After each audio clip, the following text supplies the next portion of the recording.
in an accident, you need a lawyer, and you deserve an advocate. Because every accident has a ripple effect. It affects your time, your health, your ability to make money, everything. That's where the advocates can help. Speaking with an attorney is simple and 100% free. We're available 24/7 for your convenience, and we'll take on the claims process so you can rest easy. Because you're not just a client to us, you're a person, and you deserve the best help you can get. You deserve an advocate. This is the Monty Show, the truth in sports talk streaming. When you want unbiased opinions about your favorite team without the spin, all you have to do is find the Monty Show, streaming live and available 24 hours a day, 7 days a week on YouTube.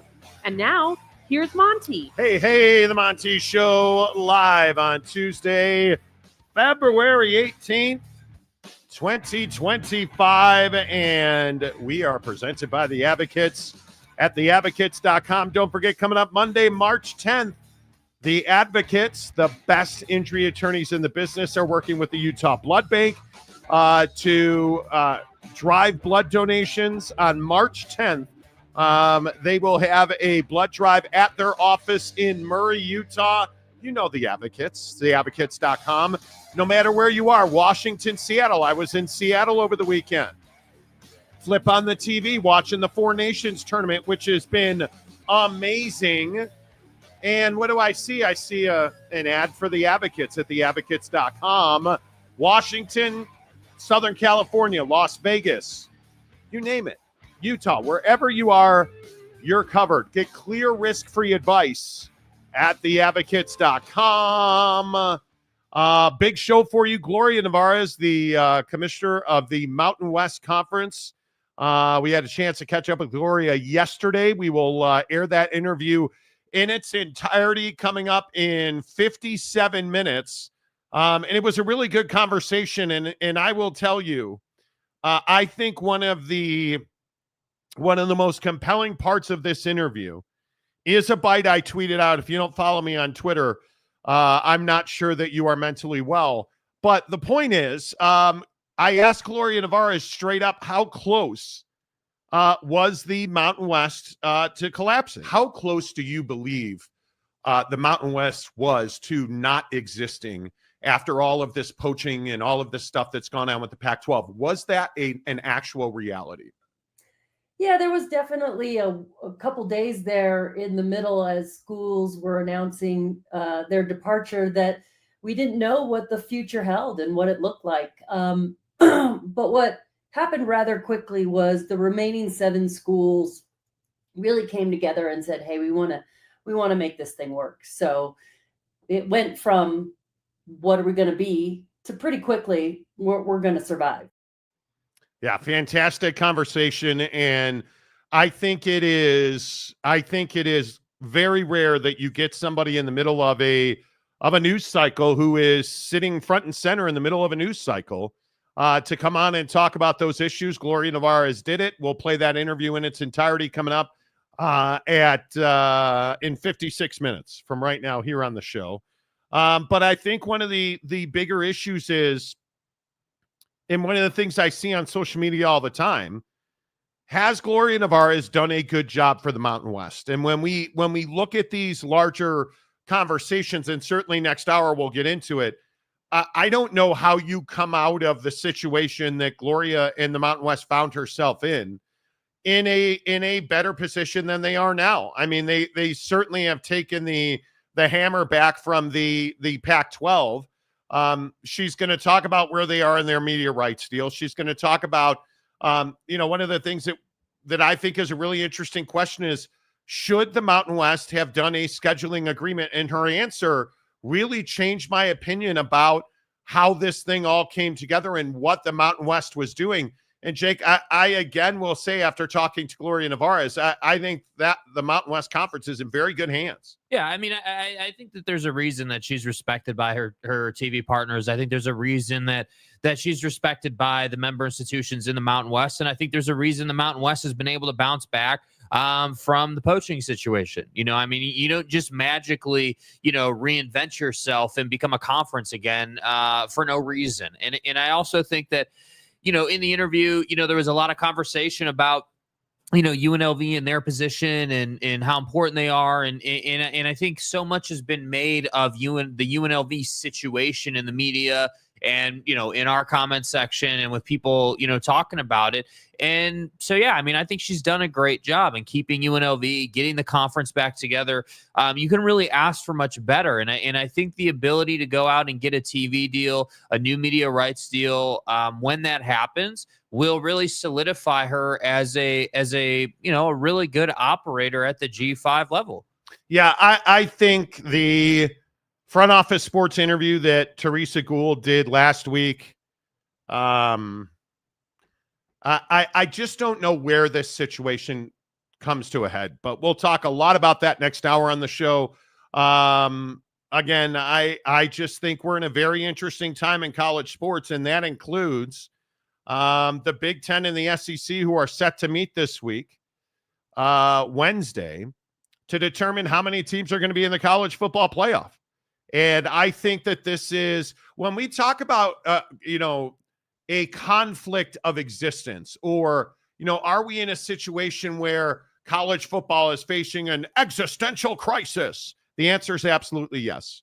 I think right now, I have not seen a time where so many college football fans, and college football specifically, have been unhappy, disenfranchised, disconnected from the game, because I don't think we're on a level playing field anymore. And when you look at the Big Ten and the SEC, we probably have not been on a level playing field for several years. But the idea that these two commissioners are going to get together and that they have the lion's share of the authority and the lion's share of the decision-making in college athletics right now, I think is a sad state of affairs for the game of college football. Something that most of us who watch this show grew up loving and appreciating. I don't think we're there anymore. And we're in this area, call it purgatory, call it whatever you want. We're in this waiting room trying to figure out, what are we waiting for here? Are we waiting for a Super League? Are we waiting for the SEC to make sure that they get, 4 teams into the college football playoff? Because we start looking at some of the numbers and some of the financing around how college football works. I don't know what you do if you are not a Power 4 conference. I'll even go as far as to say, I don't believe that the ACC and the Big 12 are playing on the same level that the Big 10 and the SEC are not, that are playing on. I think those 4 are on 2 completely different universes. And then you take in the G5, and I don't think financially the G5 can compete. And I'll continue to tell you, this meeting this week, if they expand the college football playoff, and it is only for the purpose of making sure that more Big Ten and more SEC teams are getting into the college football playoff, I believe this sport is on its way to the grave. And I know that sounds salacious and spectacular, but when you eliminate 90% of college football from the opportunity to play for the championship at the highest level, that's not a good thing for college football. That's not a good thing for the Big Ten and the SEC. And I think that's where we're going. If it comes out that we go to 14 or we go to 16 teams, and the lion's share of that expansion goes to the Big Ten and the SEC, Jake, I think it's an absolute catastrophe for the sport. Yeah, I think that, the word relevancy comes into this conversation big time if you're a G5 or if you're the Big 12 or the ACC, right? Like, you're fighting for the ability to stay relevant in the conversation, because that's all this is, right? I mean, when you look at the college football playoff, all it is all year long, what do we do as college football fans? All we do is we sit here and we talk about, okay, well, hey, look at this team's schedule and look at that team's schedule. And then, hey, there's this team over here in the room where we're all standing who nobody's talking about, but maybe they should be more in the conversation, right? Boise State from last season. So, you look at this conversation and it comes down to a simple truth, which is that for the last probably decade, the SEC and the Big Ten have won the most games, have dominated the conversation, and are now fully in the driver's seat. And there's really no unwinding the watch. There's no going back in time and fixing it. There isn't a great solution for how a G5 or even the Big 12 or ACC can get more of the pie. And ultimately, anytime, like you said, anytime you're excluding people, that's not a good thing for the sport. The problem is, though, there's no great way to include everybody, right? Let's be real. There's no great way to give everybody the same level of opportunity at the college level because there are too many people involved. But is that what anybody's asking for? Well, I think what everyone's asking for is that what people want is they want to kind of have it both ways, where it's like, hey, it's not just the Big Ten and the SEC, right? Everyone, should get a pretty fair opportunity on scale, I would say. And the problem is you can't do that right now because there's not enough teams in the G5 who are quality enough. We're talking about 1 to 3 teams at most right now. We're talking about, 4 teams out of the ACC and the Big 12. That's it. We're not talking about like 20 teams here. That's the problem. There's not enough. But I think the bigger question is, are there 4 legitimate college football playoff contenders in the Big Ten and the SEC?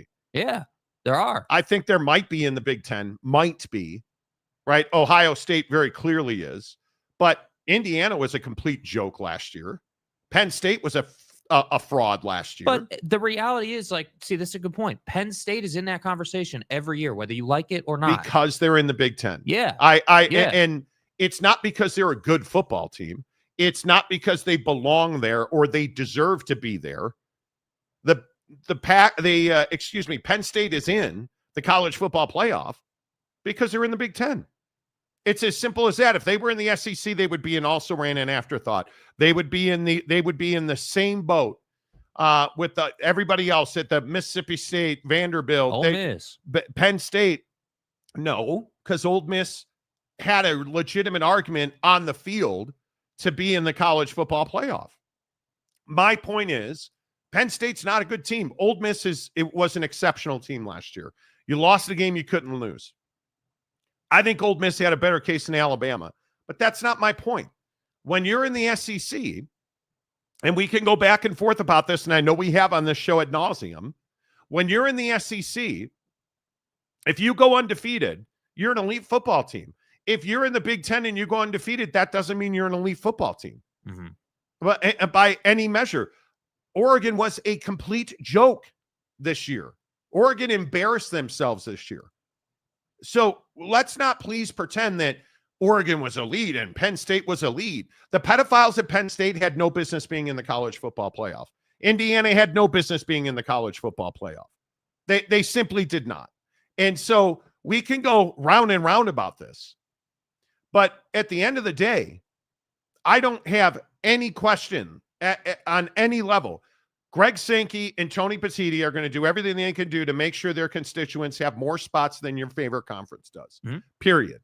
And the bigger issue is, and yes, I'm going to continue to beat this drum about the Big 12. You don't want to win football games. Agreed. The Big 12 is not doing everything that they can do on an everyday basis to make sure that they win football games. And then you're going to cry a river when the Big Ten and the SEC lock up more spots, and you're really honestly, you're only in the Big 12 competing for a 1 spot.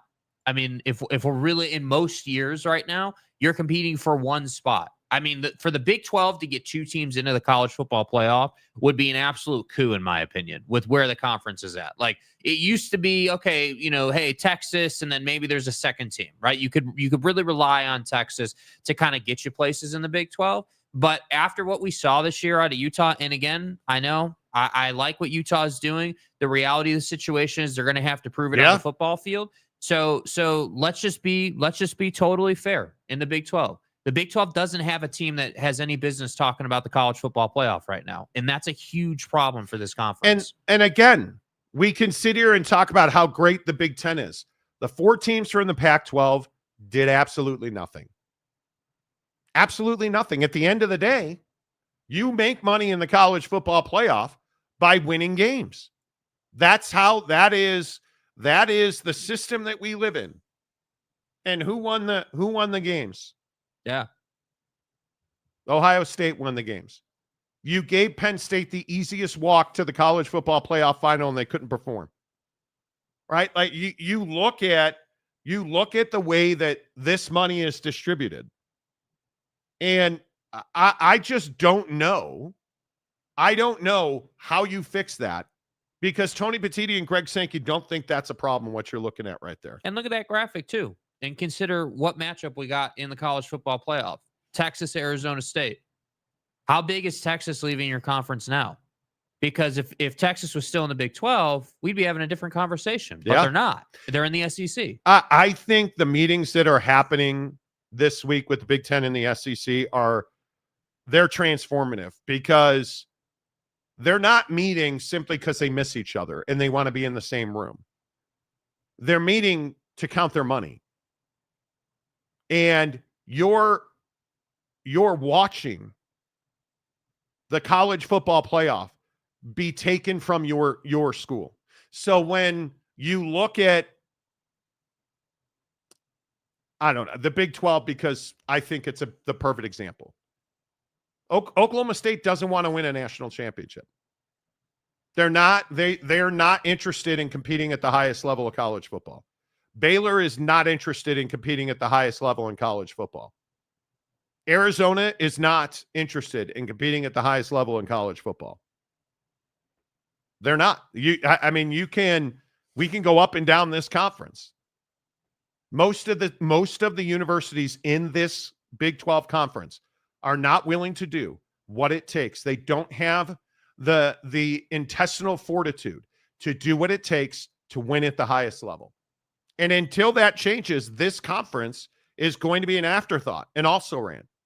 And when you're looking at an average ass conference in the Big Ten, and I will continue to battle on this.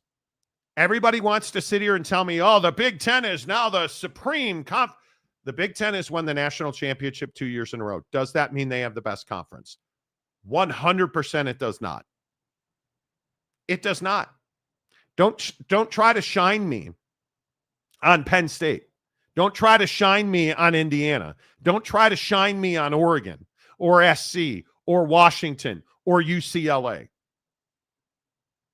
or Northwestern or Minnesota or Maryland. And Nebraska. We can just keep going down the list at least. But again, maybe you're just on some other planet today. Nebraska is spending money and doing everything that they know how to do to win football games.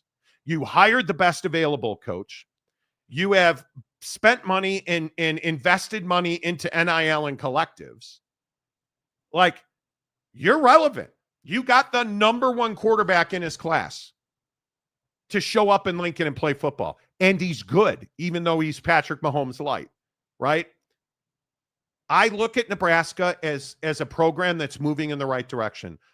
I look at James Franklin and Penn State, and as long as he is there, I do not believe that they will win a national championship. And we can live and die on this hill about Drew Aller's this amazing. I love all the Penn State people. Oh, Drew Aller, he would have been number one in the draft this year if he'd have. No, he wouldn't have. No, he would not have. Nobody's taken Drew Aller over Cam Ward or Shedeur Sanders or Jackson Dart. Nobody's doing that. And we can sit here and we can fantasize. Is Penn State better? Yeah, they did a really nice job with Knowles. They did a really nice job of getting their running backs back. They're not going to win because James Franklin's their head coach and Drew Aller's their quarterback. It truly is as simple as that. The elite programs in this country do what teams like Ohio State did. They went and did everything they could possibly do. New coordinators, new players, better quarterback, best defensive portal guys. They won a national championship. Meanwhile, we've got Dave Aranda and Baylor in the Big 12. Now that's neat. It's the bottom line. You look at Miami and Mario Cristobal. Does that excite you? Does the fact that the Florida State and Clemson didn't even get close to getting out of the ACC? Does that excite you? The ACC is an embarrassing conference. You had a team come into the conference who has no business being in a Power 4 conference and just won your conference. Don't talk to me about the ACC. It has no business in the conversation. And again, it's guys like James who just absolutely lay on their back and lap at the feet of Mike Gundy that It is amazing to me. It is amazing to me that you think his comments about Oak State is proof he's provoking fans to make comments. Then don't come here. If it's so offensive and I'm so wrong, which, again, Oak State is the perfect example of this. You cut Mike Gundy's salary because you said you couldn't afford NIL. Don't come here then. If we're so wrong about Oak State, it's amazing to me. It's amazing to me that you want to sit here and say Oak State is going to build a new football ops building. Who gives a flying fuck about an ops building when you cut your coach's salary because you couldn't afford NIL? I don't care about new ops buildings when you didn't win a conference game last year. Let that sink in. You didn't win a conference game, and here you are trying to talk to me about how he cleaned house with his coaching staff, and he hired 2 coordinators who nobody think are inspiring and who nobody thinks are going to be game-changing in the grand scheme of things of the Big 12. But you want to tell me my comments are provoking. I'm only saying these things to provoke comments. How have I been wrong in any way, shape, or form about Oak State? How have I been wrong? You brought in a quarterback who has no experience, 0 experience. Oh, Alan Bowman, best wide receiver room in the. It's the Big 12. You're not winning. You're not winning. You did nothing in the portal. You did nothing with your coaching staff except cut their salaries. And you have all the assets and resources you want. Congratulations on building that building.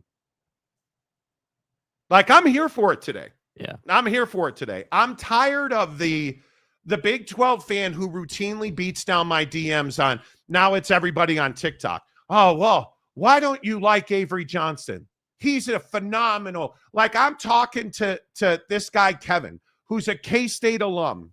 He's a phenomenal guy. I'm sure that Avery Johnson is a really nice dude. In fact, I am quite convinced of it. Does that make him a good quarterback? No, it doesn't. It does not. And I'll continue to tell you until the Big 12 conference wants to make a decision that they're going to do everything they can do. Replacing the coordinators at Oak State when you should have fired the head coach, not everything you can do to win games. Running Will Howard out of Manhattan for Avery Johnson when everybody and their brother knew Avery Johnson couldn't throw you to a win, not everything you can do. Keeping Dave Aranda, blaming the coordinators again, not doing everything you can do. But yet we have this small minority of teams, West Virginia, Utah, BYU. I look at all of the things that Arizona State did to get over Herm Edwards. I look at all of the things that this small group of Big 12 teams do to try and win every game possible. None of them include building a new ops building. None of them. None of them include any of, the reason win games, man. You understand that you're sitting here defending a program that essentially, saying they lied is strong, right? They didn't lie, but you said the reason you cut Gundy's salary was to pay for NIL, not because you didn't win a conference game, right? It allegedly didn't have to do with his performance. It had to do with paying for NIL. When $1.5 million is a drop in the bucket in NIL, that's not, with all due respect to college football fans of Oklahoma State and you, James, that's not massively different. You may get a couple of guys here and there with $1.5 million, but when we talk about big time NIL money and making a true difference, we all know that the big time NIL guys are making $1 million a piece. You don't have to if we're going to truth tell. Oklahoma State and Utah, for that matter, Yeah. Absolutely decimated this league last year. Absolutely crippled the Big 12 last year. Oklahoma State didn't have a bad season. They had one of the worst seasons in the history of Oklahoma State football. And then as a reaction to that, you cut the coach's salary and you hired 2 also-ran coordinators. And you did nothing in the portal. Like, you're trying to make it out like they gutted the whole program and are starting over, which is what they should have done. But that's that's not not what they did. That's not what they did. And we can sit here and we can talk about Haas Henshi putting on a 10-gallon hat and, you know, doing his guns up thing. Hey, that's really cool, kid. I hope that he is the best quarterback in the history of Oak State football. Who's he going to throw the ball to? Who's going to run the ball? What are they going to do on their offensive line? Did I mention they lost their 2 best defensive players and didn't replace them? I mean, when's the last time Mike Gundy developed an inexperienced quarterback at Oak State? When is the last time you brought in a quarterback, portal or otherwise? When is the last time Mike Gundy developed a quarterback at a very high level?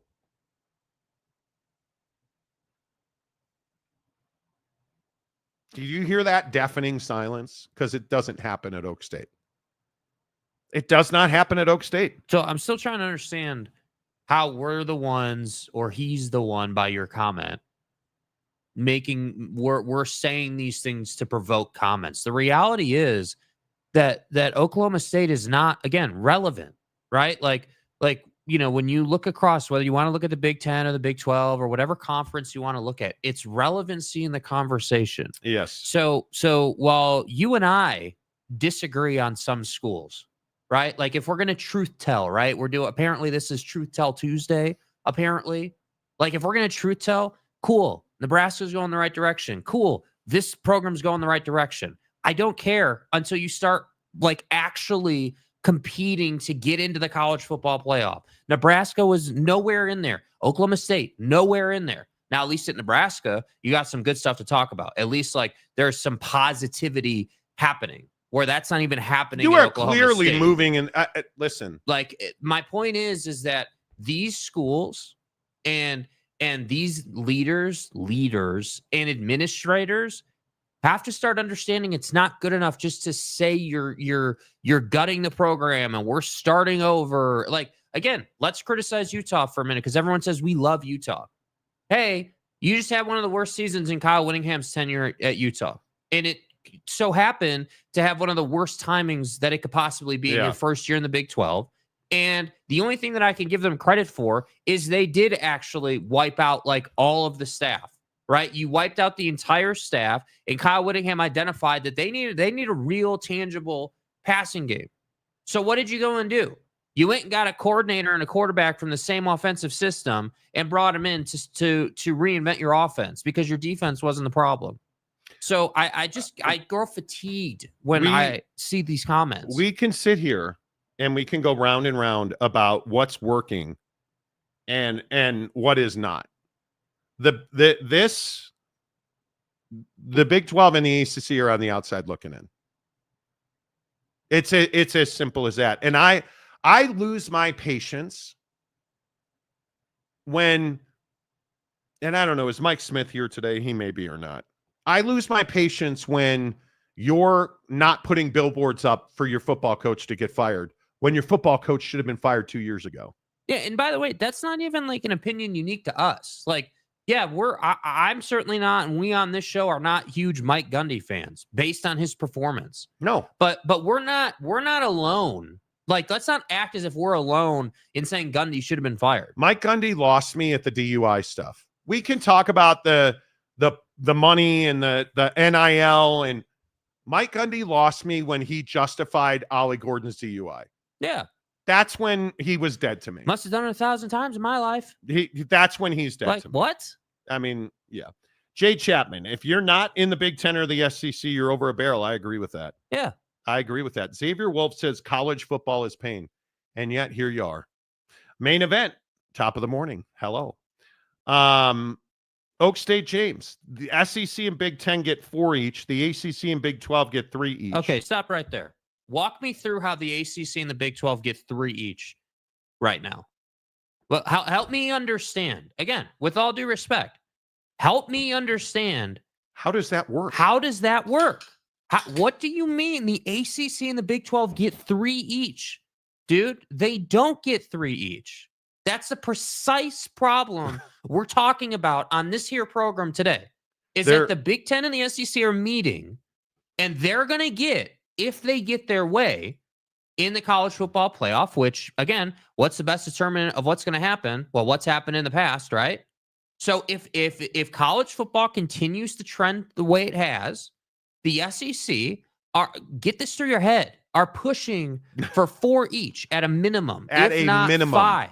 At a minimum. So stop telling me that the Big 12 is fine. Like, because that's essentially what you're doing here today. Like, let's be on the same page. You're essentially saying the Big 12 is fine, and the Big 12 and the ACC are going to get 3 each, and then the G5 is going to get 1 each. Like, no, it's not, dude. That's not the reality. I think what we will eventually wind up with is a place where I think I could imagine 14. What are you going to do with 16?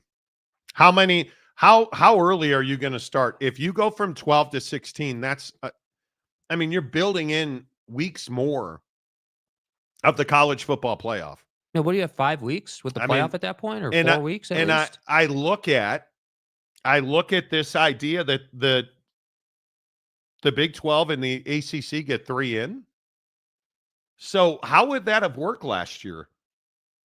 Because I guarantee you, this is pointed at teams like Ole Miss, Missouri. They won 10 games and didn't get in.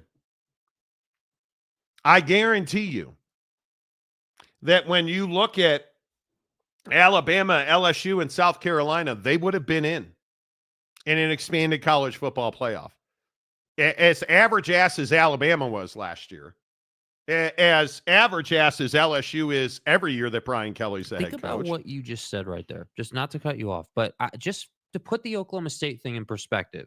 You just said that Alabama, as a 9-win SEC team, was average. Think about that. Right now, I'm not disagreeing with you. My point is that in the SEC, 9 wins is mediocre. It's average. It's not good enough. And maybe I'm naive, and we can go round and round about this. At some point, isn't Lincoln Riley going to turn USC around? I mean, at some point, they're going to accidentally win games. I mean, he either is or he's going to get whacked. I mean, that's the business. I have to believe that Jed Fish turns Washington around. I don't believe and maybe I'm just too much of a Jed Fish fan, but I have to believe that Washington's going to be more competitive. And here's a question to that end. What's more likely to happen? Does Jed Fish figure it out at Washington, or does Mike Gundy figure it out at Oklahoma State? And that's the bigger question. What's more likely to happen? I just don't see 3 teams each. I would love if that happened, because I think parity is what makes a good playoff system. We're not going to get parity. I don't. San Diego State, Glenn. San Diego State now has R1 university status. Last week was a good week on multiple fronts. Yes, it was. That's a big deal. That's a lot more money. That is a lot more money. Daniel Dixon, Big 10 and SEC get 4 teams in and force Notre Dame into a conference or get left out. That's not happening. Yeah, that's just not factually accurate. It's not going to happen. Big Papa War Machine. The Big 10 and the SEC stack their conferences with the biggest brands, then cry it's too hard. So then they go and change the system again. This is a problem artificially created by conferences. 12 open spots, and if 10 SEC schools make it, then fine. Exactly. And the problem is, Exactly. like you are not wrong with that take right there. I completely agree. The problem is nobody can do anything about it to change that. How are you gonna stop it? How is Brett Yormark gonna roll into a room with Jim Phillips and say, "Hey Tony, hey Greg, we're gonna change this with you, and it's gonna go in our favor"? Not what? No, you're not. You're not, dude. What are we doing? And I think that the hard part for me is people in the ACC and the Big 12 don't want performance-based compensation because they don't want to perform. They don't want to do what has to be done to win. And when I look at somebody like Gloria Nevarez, who will be on the show in 20 minutes, you've got to have multiple teams pushing for a college football playoff spot if you're a G5 conference. Yeah. And you've got to win basketball games. I think if you are like the SEC right now is in a position where they're winning basketball games. One of probably the best basketball conference in the country right now. And they're winning football games. And they're about to make more money on the college football playoff going forward. So it's not just, and I continue to beat this drum, it's not just football. Basketball is a vitally important revenue stream. And the SEC is doing it better than everybody else. They are. And hey, Eric, you can continue to say the Big Ten is the best conference. You can't back that up. There's absolutely no way. In football, if you go team for team, there's no way to say, oh man, the Big Ten's as deep as the SEC. No, it's not. It's not close. And again, I'll sit here and I'm happy to take the beating over Ole Miss that I always take on this show. Jackson Dart's going to be the third quarterback taken in the draft. And somehow people are surprised by that. You know, and it's stunning. And what have I been telling you all year? What have I been telling you about Tennessee's defense? What have I been telling you about Ole Miss's defense and Jackson Dart on offense? Do they win the games they need to win? They did not. In my opinion, should Ole Miss have been in the playoff? They should not have been. If they have the same season, the exact same season this coming year that they had last year, Ole Miss is getting in the playoff. It's as simple as that.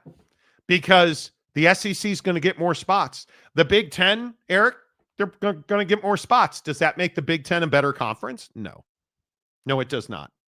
And we can continue to go round and round. Notre Dame doesn't have to join a conference. As much as all of you dirty non-Catholics think they should, sitting on a plane, coming back from Seattle the other day, nice Catholic woman sitting next to me, huge college football fan. What's the first thing she said?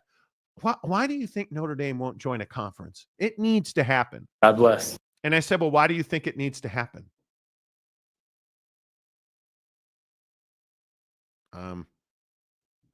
Yeah, she didn't have an answer. Nobody has an answer. Why should Notre Dame join a conference? They shouldn't. They should not.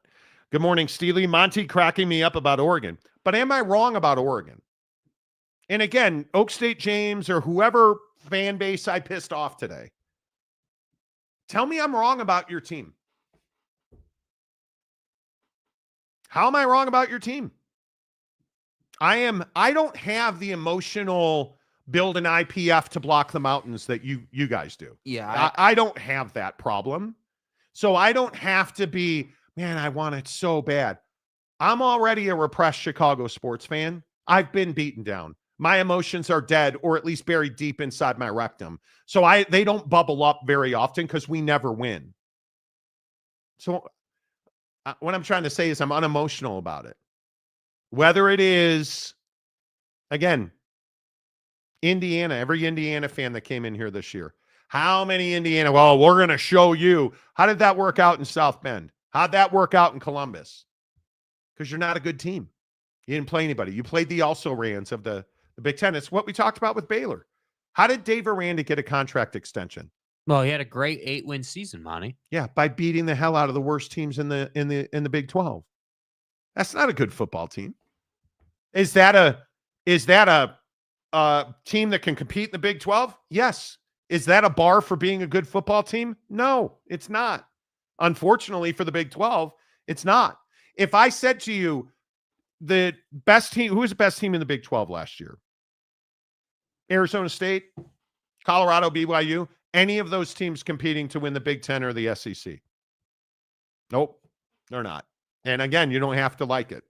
It is what it is. There's Mike Smith. Oak State hates America. I believe they do. And look, I feel bad like piling on James, but the irrational, like most times, James, I think you're so over the top, out of touch, just completely wrong about Oak State. Like we could sit here and we could list the things you've said. Alan Bowman, greatest quarterback ever. Yeah, turns out not. Ollie Gordon, Heisman Trophy, turns out not. Running stairs will be good enough.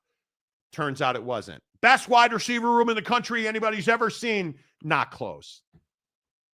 Not close. Yeah, I just think that you get yourself in trouble when you say stuff like, hey, they're committed to winning football games at the highest level because they're building a building. No. Like, I'm sorry, dude. That just doesn't, that's not No. how it works. Harry Austin, our great San Antonian. Hey, Jake, what if the Pac-12 was still around? Well, they are. Can we stop with the what if? The question is, how do we move forward? When at this time, the system is rigged for two conferences. The reason that I brought up the what if with Texas is because that graphic looks a little different if Texas was still in the Big 12. And my point was that, hey, Texas isn't in your conference anymore, and you haven't done anything about it.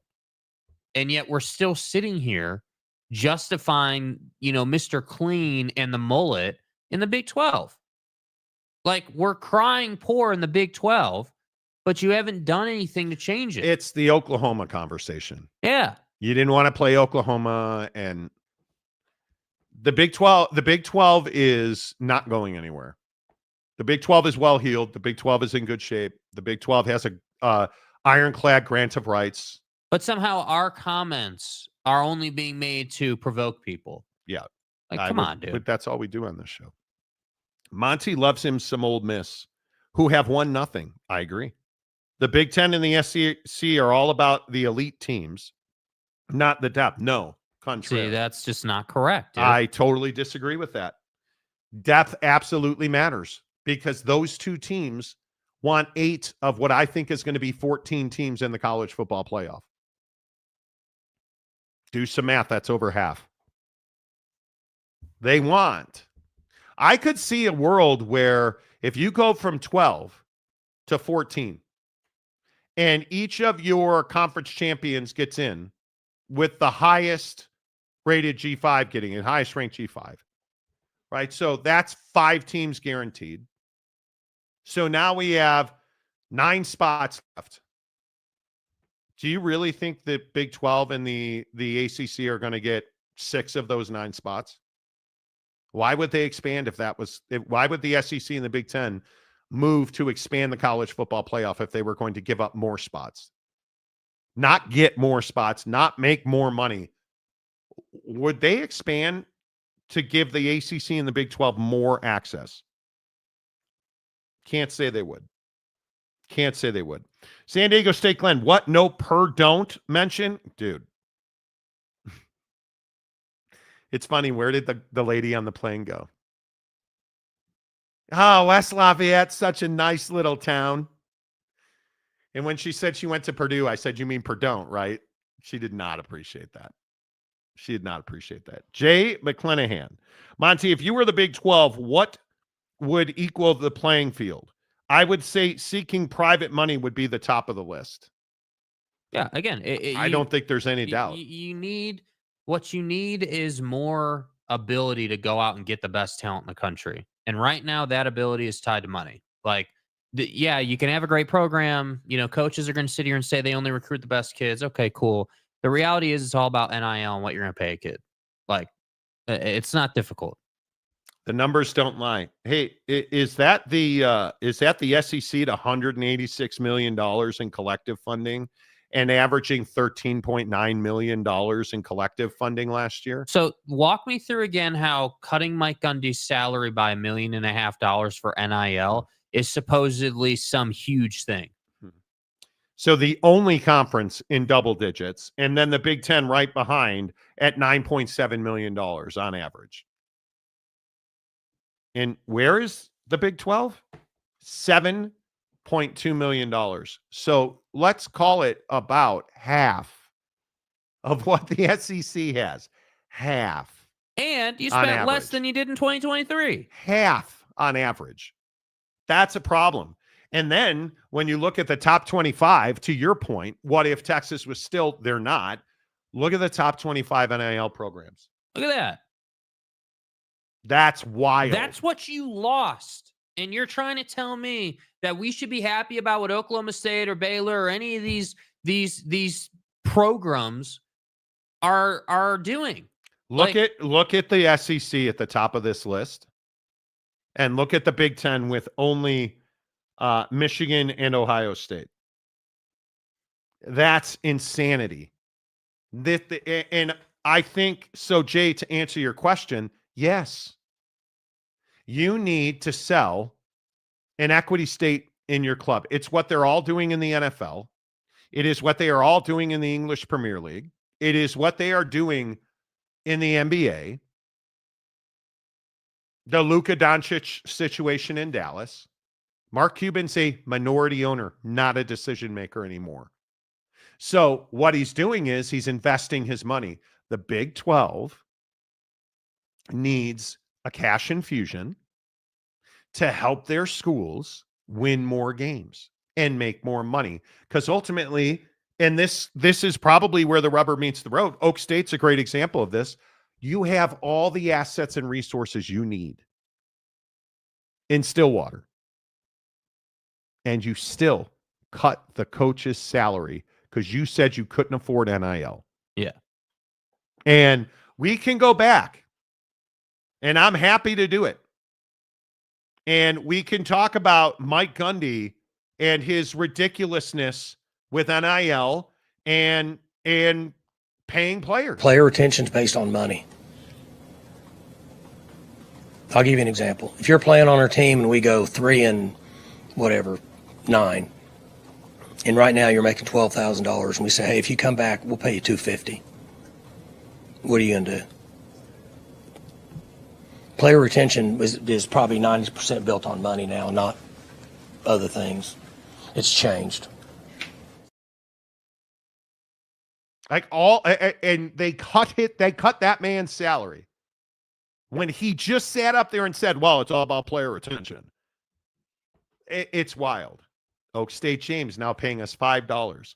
If facilities don't matter, which is not what I said, look at what Tennessee, Bama, UGA, Ohio have. They all have great facilities. I've seen them. Cool. You building an operations building is not going to get Jimmy, the defensive stud, to come and play at Oak State. Dude doesn't care where you keep your files, bro.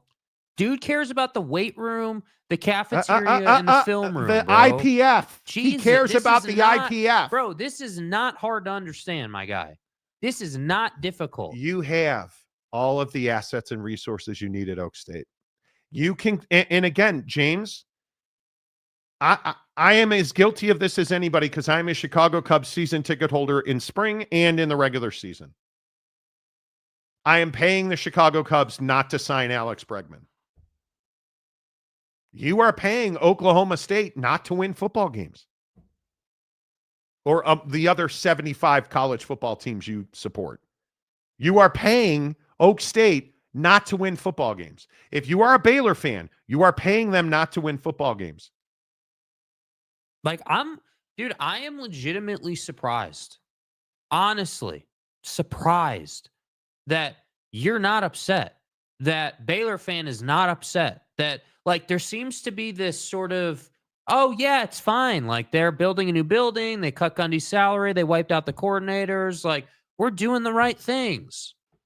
How are you not just, like, pissed off? You didn't win a conference game last year, and you want to tell us that because they built an ops building to hold some files in, that they're doing the right things? Buddy, you're getting circles run around you by Texas Tech.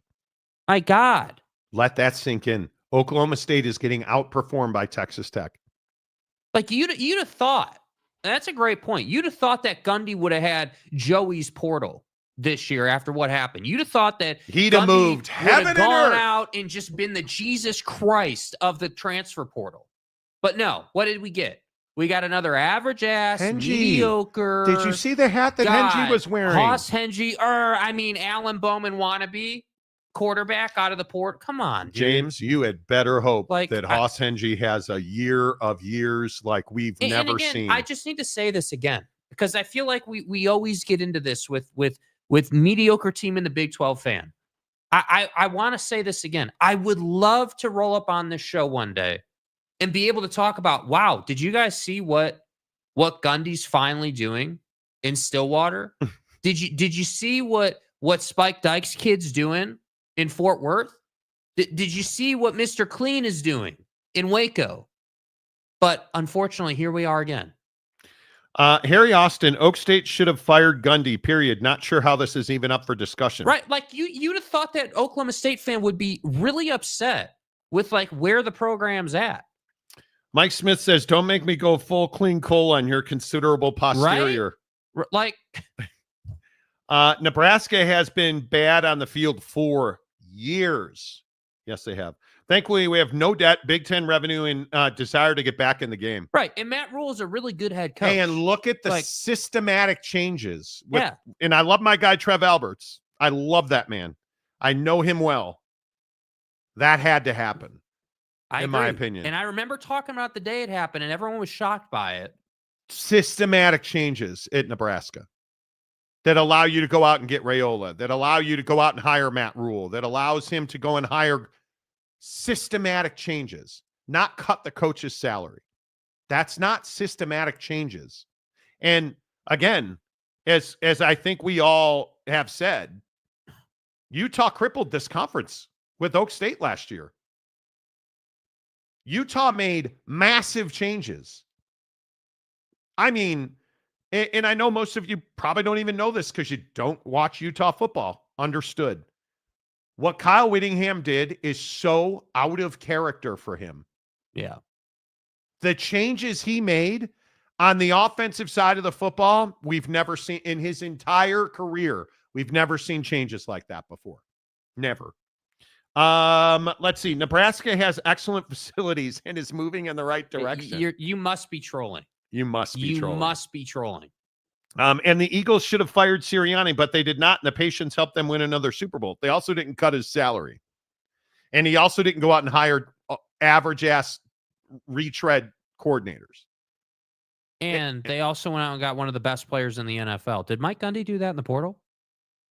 Did they go out and get one of the best quarterbacks or like one of the best skill position players or hell, maybe they went the Caleb Downs route, right? Yeah. Maybe they went and got one of the best defensive players. No. Yep. No, they didn't. Let's see. They want to give auto bids. They want to deserve them and not earn them. Oh, I totally agree with that. Well, but again, I totally agree with again, that. I agree. Again, though, why are we vilifying them for that? They're trying to automate making as much money as possible. They're trying to say, hey, like we gave it to them. Yeah. So, like, again, why are we, again, see, this is the problem. And Mike, I'm not really specifically talking to you. I'm just saying in general, like this is the problem. We vilify the Big Ten and the SEC and Greg Sankey and Tony Petitti, but we don't want to say that mediocre-ass Big 12 team and again, we don't really talk about the ACC as much, but again, it's worse in the ACC, in my opinion. You understand that SMU just went into that conference after the deal they made and won the conference. That is buffoonery. It should never happen. Harry Austin said, you guys admitted you love to make comments like that for clicks. No, we've never said that. Ever. Not ever. Not one fucking time on this show. And get it right. Man. Get it right. The business of YouTube is not saying salacious things. It's not clickbaiting. That's other shows. The business of YouTube that Harry's talking about, which I've never said this right here, ever. Not one time, ever. Go find it. Because I've never said it. And everything I've ever said about YouTube is right here on YouTube. What I said was you make a thumbnail that people are like, oh, hey, I got to go figure out what that thumbnail is about. That's what the business of YouTube is about. It has nothing. There is no business of YouTube that says you should say ridiculous things to draw people's ire. Bro, we get 1,000 comments a show. You really think saying ridiculous, being hot take guy is, when have I ever said something I can't back up? Have I been wrong on anything I've ever said about Oak State? What did we tell you on Friday? Or Thursday? Have I been wrong about anything I've ever said about Oak State? No. Not once. What did we say? What were you going to, what was your What point? did we say Thursday? Hey, we're going to go and reach out to these people. We'll get them on the show. What do we have for you today? Yeah. Like, don't, like, I'm cool if you want to criticize us, right? The issue has never been us being criticized. You want to come in here and criticize us, that's fine, right? That's cool. That's kind of what the show is about, right? We're exchanging ideas. You can disagree with us. The problem comes in when you want to criticize us and you have no way to back it up. You have no ability to factually back up your argument. This is one of the most inaccurate things that have ever been said on this show. Yeah. You guys have admitted you love to make comments like this. No, we haven't. We have not. I have never said anything on this show that A, I don't believe, and B, I can't back up. Like, Ever. Not one time have I ever said anything I don't believe or cannot back up. Ever. It is, tell me you don't know what you're talking about without telling me you don't know what you're talking. You have no idea how YouTube works. That comment right there tells you all you need to know. Should schools losing players in the portal get some sort of compensation? No, they should not. From other schools so they can reinvest to cover the losses? Absolutely not. And again, this is exactly what my point is. If you don't have the money and you don't have the ecosystem to keep player A in the pipeline, like look at Utah. Utah is terrible at NIL. Yeah. Terrible at NIL. What have they done since every player and their mom got a truck? You don't hear, the problem is that's the only NIL thing you've really ever heard about. You don't routinely hear about Manischewitz guy, Jake Retzloff, our dude Jake Retzloff, getting a deal with Manischewitz. Yeah. You don't hear about that at Utah. You hear about every player gets a pickup truck. Cool. But you don't have guys with big NIL deals at Utah because they don't. It's one of the biggest Achilles heels in that program. They have a ton of private money. They have a ton of donor money. They have a ton of season ticket support. Like, I would also point out with NIL, in my opinion, there are two different types of NIL deals that we see. There is the, hey, program wide, everyone gets this thing, right? Like the Built Bar deal at BYU, the Dodge deal, the Ram deal at Utah. But then there's this other kind of NIL deal that somehow programs haven't latched onto yet, which is, hey, we're going to get Arch Manning or we're going to get Jackson Dart a deal, an NIL deal with a private jet company to raise the program status, to make our program feel like a bigger deal. And that's the type of deal that needs to be done more in the Big 12, but you just don't see it. Yeah. Rock and rant. With all due respect is the internationally accepted method of saying with absolutely no respect, idiot. Yeah. True. I lose my patience when you just want to like be irrational about your team, pro or college or whatever. Don't be irrational about it. The Nick Sirianni thing that Mike Smith brought up. Nick Sirianni should have been fired. Yeah. Now, did he win a Super Bowl? Yes. Is Nick Sirianni the reason they won the Super Bowl? We can debate that. But it's not like they just kept Nick Sirianni and everything else stayed the same. Right? You turned over his coordinators, Brian Johnson, Kellen Moore winds up getting a head coaching job. But to your point, they went and got all kinds of skill players, wide receivers, Saquon Barkley. And they drafted exceptionally well. Nick Sirianni didn't win the Super Bowl. Howie Roseman did. Yeah. So when we apply that to Mike Gundy or any other coach, if you are 0 for, or like Alabama, this is something I think that a lot of fans can't wrap their heads around. Alabama was an average football team this year. They're making systematic changes again. Now, in fairness to them, right? In fairness to them, year one after the Sabinator retired, hey, it would have been crazy work for him to go in there and win 12 more games, 13 more games. That would have been insane. Yeah. And then people, of course, would have said, well, he was just with Saban players, and that was Saban, and he was just feeding. Okay, well, whatever. So, yeah. Harry says, I seem to have struck a nerve. No, you lied. Yeah. Like You lied. You're saying You something. didn't strike a nerve. You lied. See, this is what's incredible to me. This is what we do. Hey, I'm going to say something that's not true. Hey, you guys admitted that you just say outlandish things for clicks. No, Never said that. We did not say that. Ever. We said that the business of YouTube is standing out from the crowd with your thumbnail when Buddy in Stillwater is searching for a Mike Gundy take.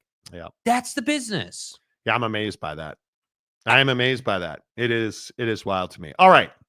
Without further ado, on the Monty Show, presented by our good friends at The Advocates, theadvocates.com, the best injury attorneys in the business.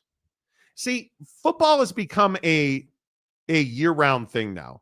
It used to be like, hey, as soon as the Super Bowl's over, like, you know, here's the business of YouTube. Like your viewership goes down, slower times. Every year that happens. But now we get things like the SEC and the Big Ten meetings, and we get the Pac-12 versus the Mountain West, and it's a remarkable time in college sports. But without further ado, let's talk to Gloria Nevarez, the commissioner of the Mountain West Conference. She joined us. We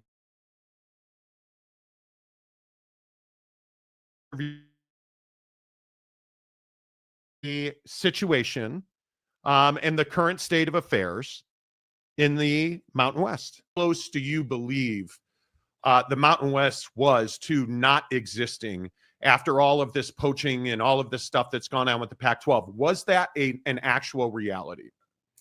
Yeah, there was definitely a couple days there in the middle as schools were announcing their departure that we didn't know what the future held and what it looked like.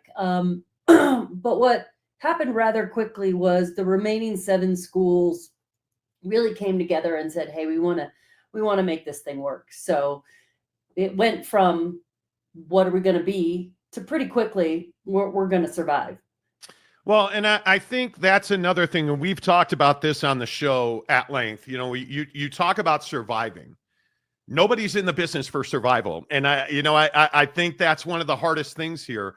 And directly, I would ask you, when you look at where you are with the Pac-12, when you go back to the beginning of this process, take me through did your phone ring, and was it the Pac-12? Was it Teresa Gould saying, hey, we'd like to do a scheduling agreement? Like, how did this whole scheduling agreement situation come to fruition?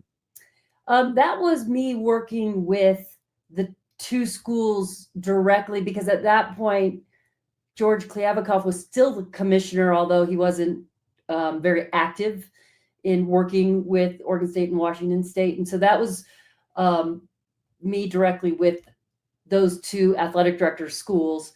Then the renewal, by then Teresa had been hired and we were working with her directly and couldn't come to an agreement. And then everything happened. Everything happened. Commissioner, do you feel right now with where the conference is at, do you feel like you guys are in a strong place moving forward? Like, obviously there's been so much about the negotiations and the relationship with the Pac-12. Do you feel right now that the Mountain West is in a strong place to go out and get a TV deal, or where do you feel you guys are at with that process currently?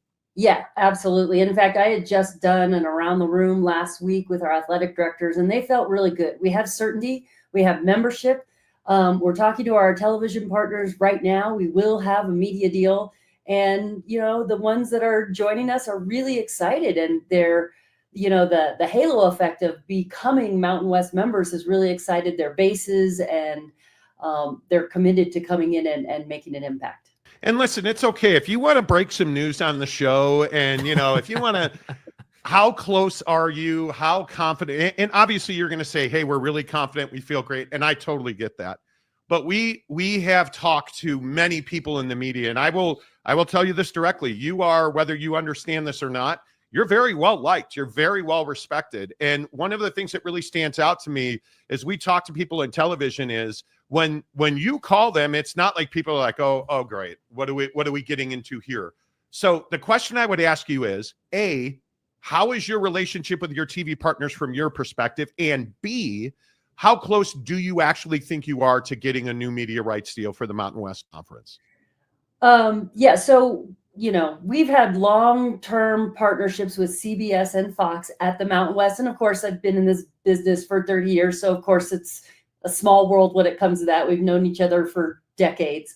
So we do have very strong relationships with those two, and we are working with them on what a new media would look like. I am very, very confident, 100% confident. We will have a media deal. When it will be finalized and what it will be, that's still in the works.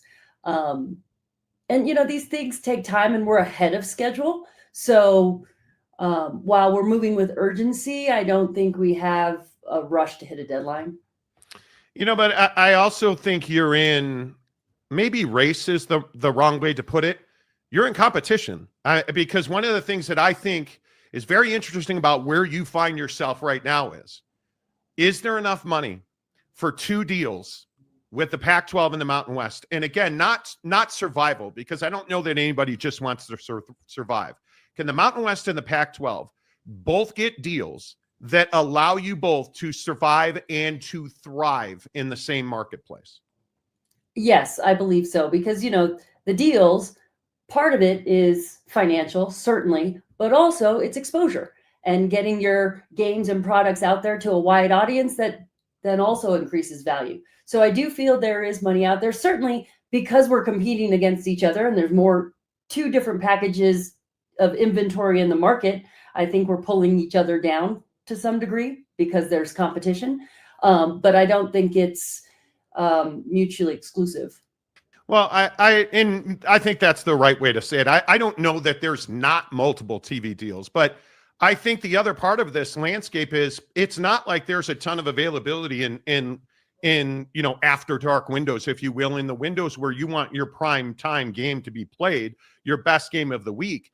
How much inventory is there out there, and is that a concern for you?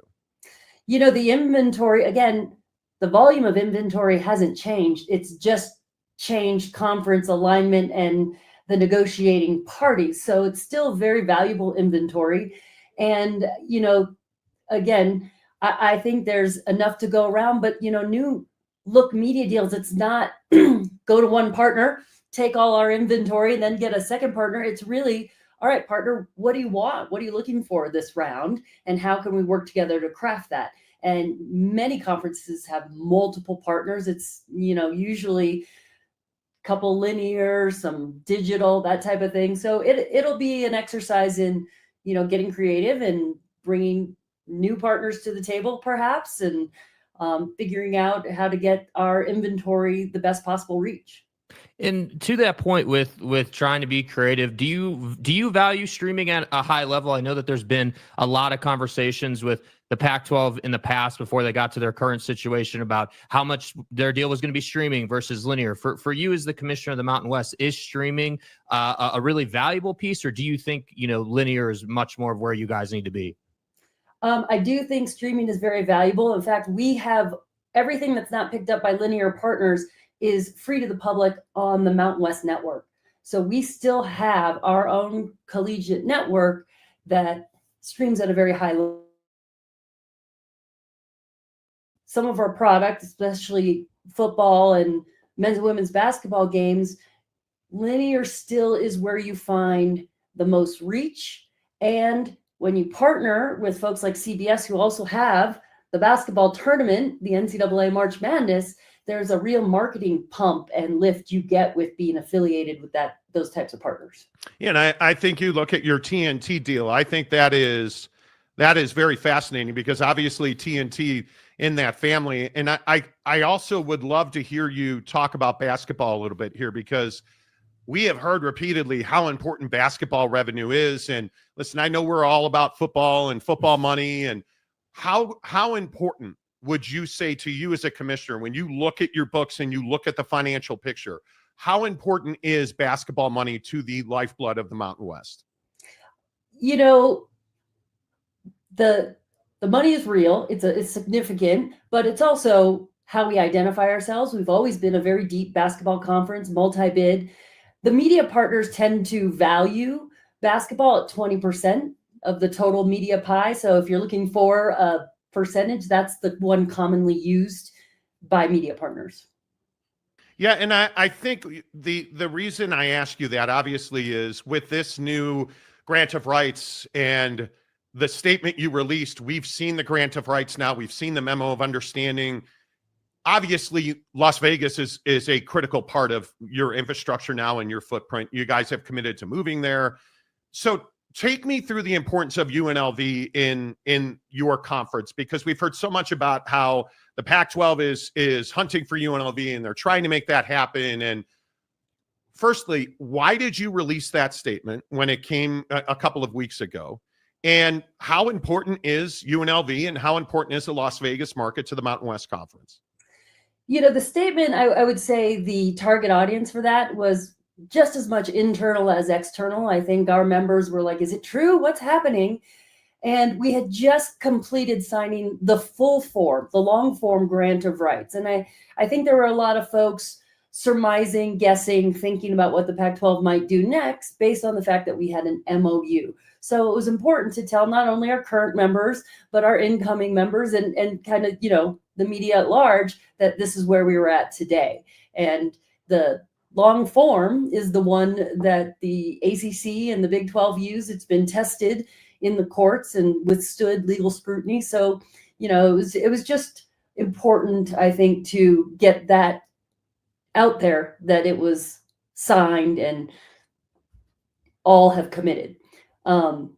I forgot the second part. Las Vegas. How important is UNLV in Las Vegas? And we're totally okay. Two-part questions are horrendous to begin with, but how important is UNLV in Las Vegas to the Mountain West? Yes, as you could see, vary for what they are and what they've achieved and how they've been competing lately in Las Vegas. And the investment of being a sports capital is huge. And the Mountain West was the original disruptor 25 years ago.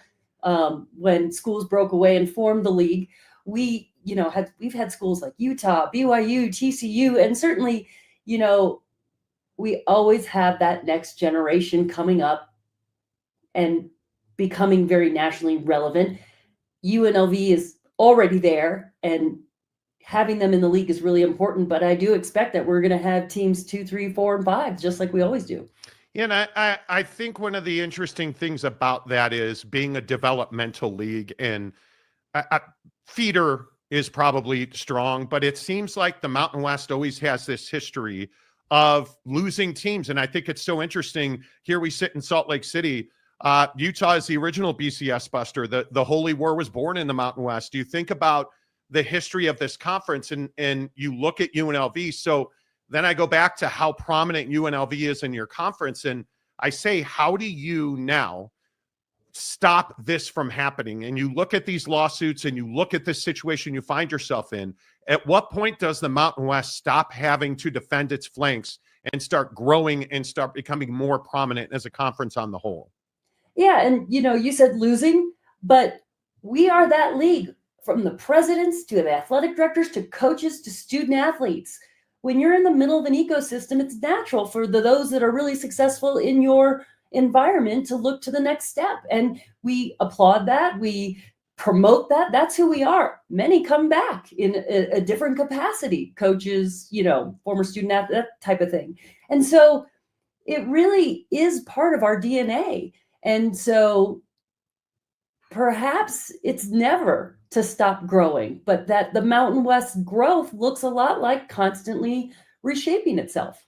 Yeah, but the problem with that is here we are talking about not one lawsuit, multiple lawsuits, and you're in a position now, and maybe I shouldn't speak for you, but ask you, did the Pac-12 put you guys in a position? Because I feel like, and I've been told that you guys extended an olive branch, that you guys were trying to be a solution, and now you find yourself in court on multiple fronts. Like, I feel like this poaching thing, if that's the right word, I feel like this poaching thing can't go on forever. How do you stop that? How do you stop? Does this grant of rights, does that stop the UNLV to the Pac-12 conversation? I don't think any conversation stopped because it's the topic of the day. But I will say the scheduling agreement was new territory, right? It's something that hadn't been done before, but certainly thankful for the opportunity to have that agreement, have the exchange of value that included protecting us in the future, because it was always kind of a known threat, so to speak. And they were very clear about what they wanted to do and wanted to be, and we knew we were right there in the target. So do you regret it? Do you regret taking that step? Do you regret having those conversations with the Pac-12? Not at all, because without that scheduling agreement, we wouldn't have the protections that we had that helped keep the league together. Boy, that's a heck of a perspective. I give you a lot of credit for that, because it would have been easy right there to say, yeah, I regret it. I wish we hadn't done it. But you didn't do that. And before I ask you about a broader question about the college football playoff, are you open to settlements? Because I think one of the things that's very interesting to me and to a lot of our viewership is, how do we go from where we are now with the Mountain West? How do you take that next step forward? Are you opening to settling poaching agreements and exit fees? Is that something that you guys have talked about? Well, it's not just my decision. I am working on behest of the board. So whatever we do, I would have to bring forward to the board. And honestly, I think we're open to all solutions. We always have been. So you would be open to, would you be open to a merger? Because obviously, let's all cards out. You guys are massive litigation with them right now. It's not like you guys are, hey Terry, it's me. Good to talk. Like, it's not like there's an open, fun conversation. So is a merger something that you and your constituents would talk about? I think we're open to everything. We've not foreclosed any options at this point, and that's kind of the business strategy you have to adopt in this environment, because no one knows what's happening out there. I mean, we still have the House settlement that needs to come to finalization. We still have a lot of open questions on NIL. Media deals are being negotiated. So it would be not very prudent at this point to take anything off the table, frankly. Well, and I think the last question I'll have for you, and thank you again for coming on the show. I know this is, an interesting time for you at a conference level, but let's talk about the national picture, because we're getting this week meetings between the SEC and the Big Ten.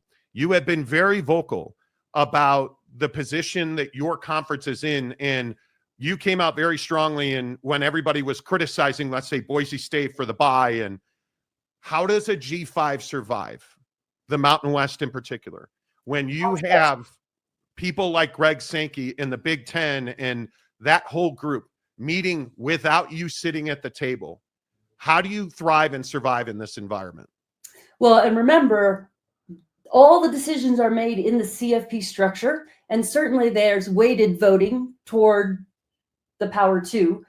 But we all come to the table and discuss these things. Certainly we could be outvoted. Maybe we align on some things, but that's where we have a voice in the room.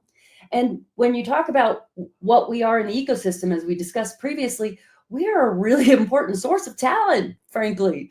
Schools, presidents, ADs, coaches, student athletes, and we're in a very important and productive and meaningful part of the FBS football environment. But are you not to go back to feeder system, but we were talking before the show, Ashton Ginty had choices. Now, obviously he stayed in the conference, but it seems like you're in a position where you have all this talent. And I agree with you. I look at a guy, look at Scott Barnes.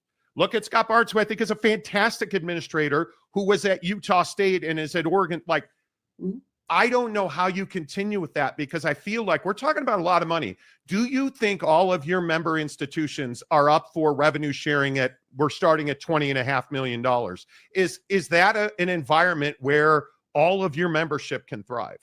Well, by the way, we've not been competing on an equal playing field with them today before all this.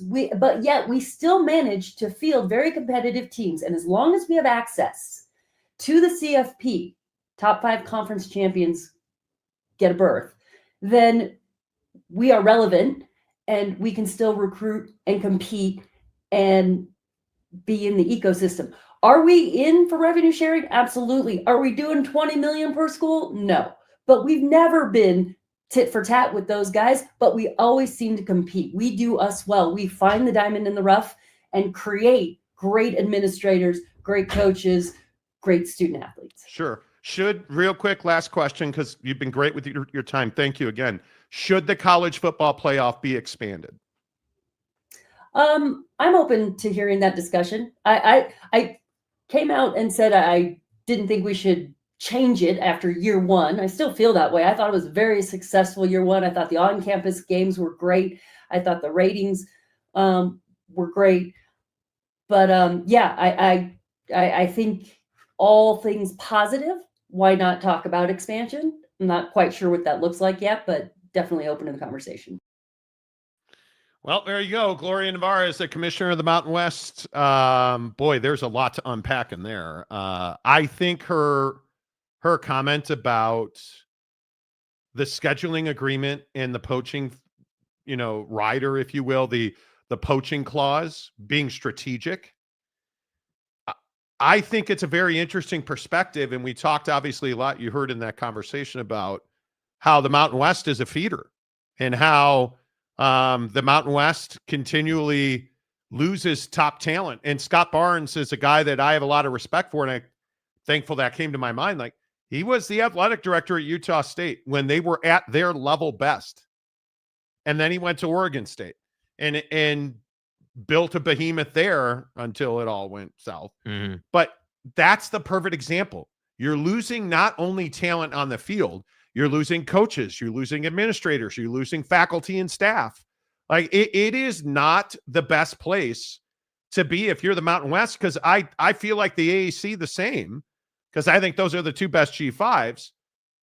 I think they are constantly acting as a feeder system for the power conferences. Yeah, and I think she embraces that as a commissioner. I think that she understands that the Mountain West is in a position where sure, they're not the conference that is just going to sit here and have top talent year after year after year after year the way Alabama or some Power Four team would be. But it is a case where they do get the opportunity to develop kids and leverage that talent while they have them. And it's on again.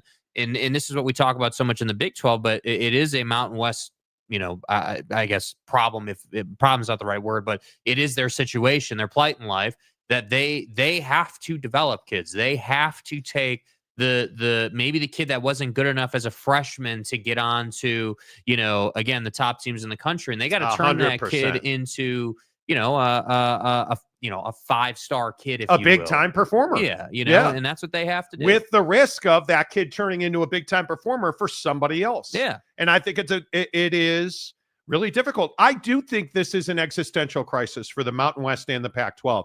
Interestingly enough, we have requested Teresa Gould, the commissioner of the Pac-12, to come on the show. She sat down with Front Office Sports, and the more you examine the relationship between Front Office Sports and the Pac-12, it's very interesting that Front Office Sports has really been pushing a lot more Pac-12 content lately. Take that for what it is. I'm not saying, well, they're in their pocket, Marty. I'm not saying that. It's just very interesting that Teresa Gould, and if you have not seen this interview, I don't think it was a good thing for her. I truly don't. Teresa Gould talking about partnerships in the Pac-12 with Front Office Sports. The one thing I keep saying to potential partners is, given where we are as a league, I don't want these partnerships to be transactional partnerships. I don't want this to be a media rights partner writing us a check and televising a bunch of games. We need these partnerships to be transformational at this point, and for somebody to really jump in with us and say, we want to help elevate and reimagine the new Pac-12. Yeah. I think it's an interesting point, and I think it is going to be very hard to get because she's clearly talking about the elevation of, hey, we need somebody to not only take the Pac-12 network, but we need them to go and take the Pac-12 network to a different level. And I think that requires a significant financial investment. I think that's going to be very difficult to do. When she talks about transformational partnerships, I agree with her. You can't have somebody say, okay, here's your check. Don't ever call me again until we need to write you another one. That's not good for anybody. But you're talking about the Pac-12. There's a lot of heavy lifting that has to happen for the Pac-12 to get a meaningful, impactful TV deal. Whereas the Mountain West already has those relationships in place. I think it's the single biggest advantage that you have in the Mountain West is that they have long-time relationships at Fox and CBS, TNT now in that family. And I think that TNT partnership with the Mountain West is massive. TNT very clearly, and they have said so, they're in the market to pick up more live sports. They didn't want to pay the NBA bill, and I totally understand that. But college football absolutely meets their need, and I think it's going to be fascinating to watch that. But, Jake, I think the advantage that the Mountain West has is that they have relationships in place already. Yeah, and I think I would agree with that. And I think this concept of you deserve what you've earned comes to fruition when she says things like, we need transformational TV partners.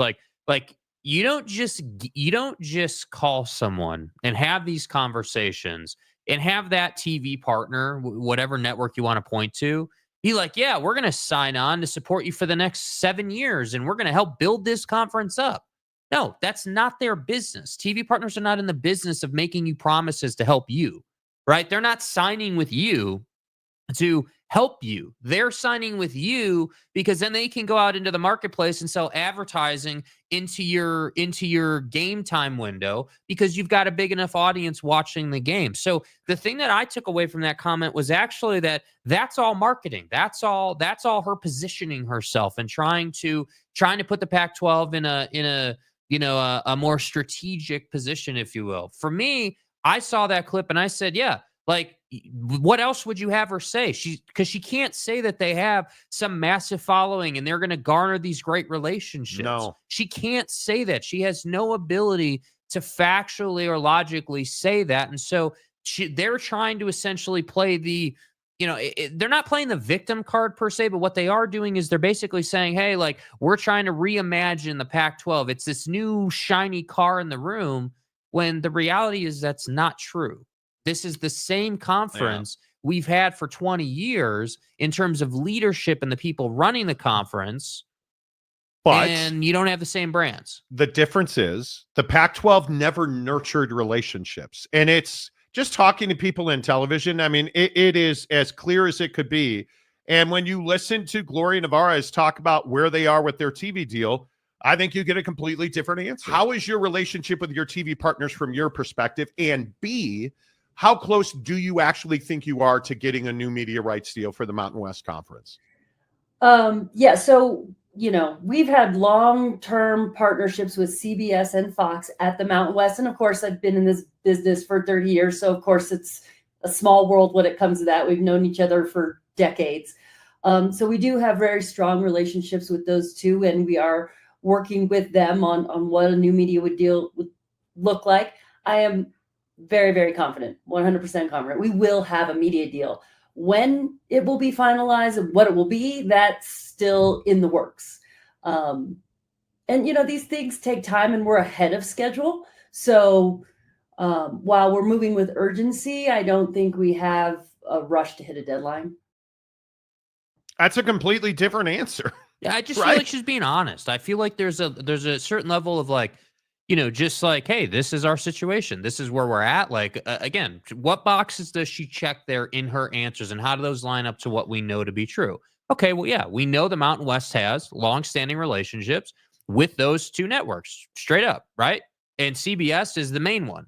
So she mentions that. Then she talks about, hey, this is a process. We are ahead of schedule in where we'd like to be, but the reality is it does take time and it is a process. And we are 100% confident, her words, 100% confident that we will get it done. So I just feel like it's honest. I think then you contrast that where you have, a commissioner in the Mountain West talking about long-term relationships, Fox, CBS, like she's talking in specifics. And I think this is what has always separated in this particular situation. This is what separates Mountain West and the Pac-12. You have somebody in Gloria Nevarez talking about CBS and Fox, long-term relationships, good communication. And then you have Teresa Gould, who's supposedly, if you believe the great radio wizard in the Northwest, just days away from announcing their TV deal, saying this to Front Office Sports. The one thing I keep saying to potential partners is, given where we are as a league, I don't want these partnerships to be transactional partnerships. I don't want this to be a media rights partner writing us a check and televising a bunch of games. We need these partnerships to be transformational at this point, and for somebody to really jump in with us and say, we want to help elevate and reimagine the new Pac-12. Yeah. Does that sound like somebody who's days away from a TV partnership or a media rights distribution deal? It does not. Even the dead plant in the background knows that. And my point is, tell me you didn't. The one thing I keep saying to potential partners is, given where we are as a league, I don't want these partnerships to be transactional. That plant is dead. I don't want And if it's not dead, it's on the way out. Dude, My I get point it. is, It's drought tolerant, but come on. My point is, you see that the conversations are completely different and they're in different spaces and times. And I think Teresa Gould has one of the most difficult tasks of any administrator in college athletics, trying to find a media rights deal that will work for all of her constituents, new and old, to a point where you're not making, because what is the low end of a Mountain West TV deal? Probably $6 million. If they bring in a Pac-12 media rights deal that's $6 million per school per year, and let's say they get to 10 and it's $60 million a year. Did you really just leave the Mountain West for that? The problem is she can't come in at $6 million for the Pac-12, Teresa Gould. She has to be at $10 million. Yes. That's a hell of a lot more money. And I agree. I think it's a great point. I mean, if you had a TV deal lined up and you were in kind of the finalization process, making sure the I's were dotted, T's were crossed, you wouldn't be talking about, you wouldn't be talking about trying to get transformational relationships and things like that. You'd be talking about how your transformational relationships got you down the road and you're really close to signing. And I also might add, just in the duration of this interview, there was never a time when they really dug into like the lawsuit, or not that she can talk about the lawsuit, but just kind of talking about like, merger talks or, the relationship with the Mountain West. Or it was much more of a piece about, hey, who is Teresa Gould as a commissioner? Where's the Pac-12 at? Why are you unwilling to merge with the Mountain West? Yeah. That's a question that has to be asked, because we reported exclusively on the show, and I think now people have run with it. The Mountain West has been, hell, she just told you, Gloria Nevarez just told you, the conversation would be had.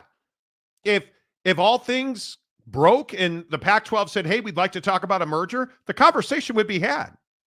The problem is the Pac-12 has repeatedly said no to merger talks. Yeah. You got to ask Teresa Gould, if you get her sitting in a chair, hey, why aren't you open to the idea of a merger with the Mountain West? What is it that's stopping that? And I think it's I just think the Pac-12 is in a really difficult spot. And I don't have a dog in the fight, obviously. I don't have a conference allegiance because I'm a Notre Dame fan, and we're never joining a conference. Lamani, you got to join a conference, man. Come on. I don't have a dog in the fight. I just think that Gloria Nevarez probably was the wrong person to go picking on, because her relationships are just too deep and too long, and she's just been in the game too long. She has too much experience, and I don't know how, if you are the Pac-12 and the Mountain West, you each get a deal that allows you to thrive. Yeah. Because you cannot just survive. Well, you cannot. I think in the Pac-12 you can't just survive. I think that's a slight advantage that that Gloria and the Mountain West have, is that no, they don't want to just survive. Nobody's in this just to survive. Like, we all understand that. But the reality is you've already got that established relationship. You have a media rights deal right now, and you're just parlaying that into an extension. And nobody seems to want to get on board with this concept that, hey, like, the Mountain West has an agreement in place already. They're working on an extension, a second deal. The Pac-12 is just trying to get their first one here. Well, and I Like, and that's also different. think one of the main reasons that you would merge is because if you are, and at this point, I don't even know how many teams you would be. Let's call it 16. If you merge, are you keeping the San Jose States of the world? How are you saying to San Jose State you're out? I don't know what that looks like. I think if you merge and you are able to, I mean, you're essentially doubling your total value of a media rights deal. I think you are cutting costs exponentially. Mm-hmm. That's probably the number one reason you would merge, is to control your travel cost, because again, I think people hear travel costs are like, oh, well, they're just paying for jet fuel and hotel. No, they're not. The most expensive part of traveling extensively as an athletic program is the humanity it takes to make that happen. Both on campus, in the infrastructure, the traveling party, the equipment that has to go. Like it's just significantly more money to travel. The toll it takes on your student athletes to travel. Mick Cronin at UCLA, I'll keep running that out. Mm-hmm. Mick Cronin at UCLA talking about having to go back east 4 times and how difficult that is. Controlling your footprint, the ability to make more money, the ability to leverage that relationship and take all of those markets, because again, if you X out Las Vegas and San Diego, because I think Las Vegas trumps San Diego now, and you look at what are the smaller markets in the Pac-12, Boise, Fresno State, Mm-hmm. and then you look at a Northern Illinois. If you look at any of the smaller brands in the Mountain West, and you say to yourself, those universities, if we put them together, they can partner together, they can thrive together academically and athletically. Like, it just makes so much more sense. And so if you each wind up at, because I think the math that TV people talk to me about is it's probably $2 million more per school in a merged Pac-12 Mountain West. It is likely that you will have to lose membership there. However that looks, there's going to be tough decisions. Right. But in a reimagined Pac-12 conference where you have this entirety as a membership, you're making probably $2 million more per school. You're traveling less. You're cutting your cost. So you're growing. You're controlling your main issues in college football, which right now, look at what Gloria Nevarez said. We're not $20.5 million in revenue sharing. No, we're not doing that. but as long as we have access. So it gives you more access. It consolidates your power, and you're based in Las Vegas. All And very good things. Like, we haven't even gotten to performance-based revenue sharing inside the conference to appease your top dogs. I think it is very interesting when you look at the roster in both of those conferences. There's some very good and there's some very bad on both sides. I think GCU and Gonzaga as basketball onlys. Gonzaga. That's a nice pair of basketball onlys, right? Gonzaga and GCU. That's a nice pair. But then you look at the UTEPs of the world, the Hawaiis of the world. There are issues with those. UTEP now has to win football games if the Mountain West is going to thrive. Mm-hmm. Hawaii has got to compete across the board athletically if the Mountain West is going to survive. NIU has to win a lot of football games if the Mountain West is going to thrive and survive, right? But it's the exact same thing. She made a great point, Gloria did, about multi-bid league. They've been a really good basketball conference. What the Pac-12 has collectively is not a great basketball conference. So I just think there's so much more money when you merge these two together. Yeah. You're going to make more money. You're going to cut your expenses. It just makes all the sense in the world. But what would have to happen? Somebody would have to eat Teresa's humble pie. Gould's office would have to eat humble pie. Yeah. And they are not prepared to do that yet.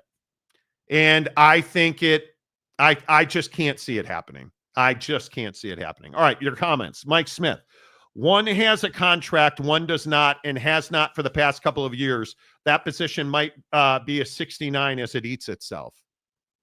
Yeah, and that's what I'm saying. Like, Okay, I think okay. that I think that there's a reason. Again, with all due respect to Teresa Gould and company, there's a reason Gloria talks so comfortably, so honestly, so just straightforward. Like she has no need to say we need. Like again, I'm not trying to blow that clip out of the water with Teresa Gould, but it just really stands out to me that like you're sitting down with front office sports, you're on a set like this super like high end production value. It's got to look perfect and everything. And then 2 chairs and dead plants. yeah, and you're sitting here trying to tell us that your pitch is that we need transformational partnerships. Essentially, we need people to come in who wanna invest in the long term. Because that's what that means. Hey, like she literally said, we don't want people to write a check and just put us on TV. First of all, why not?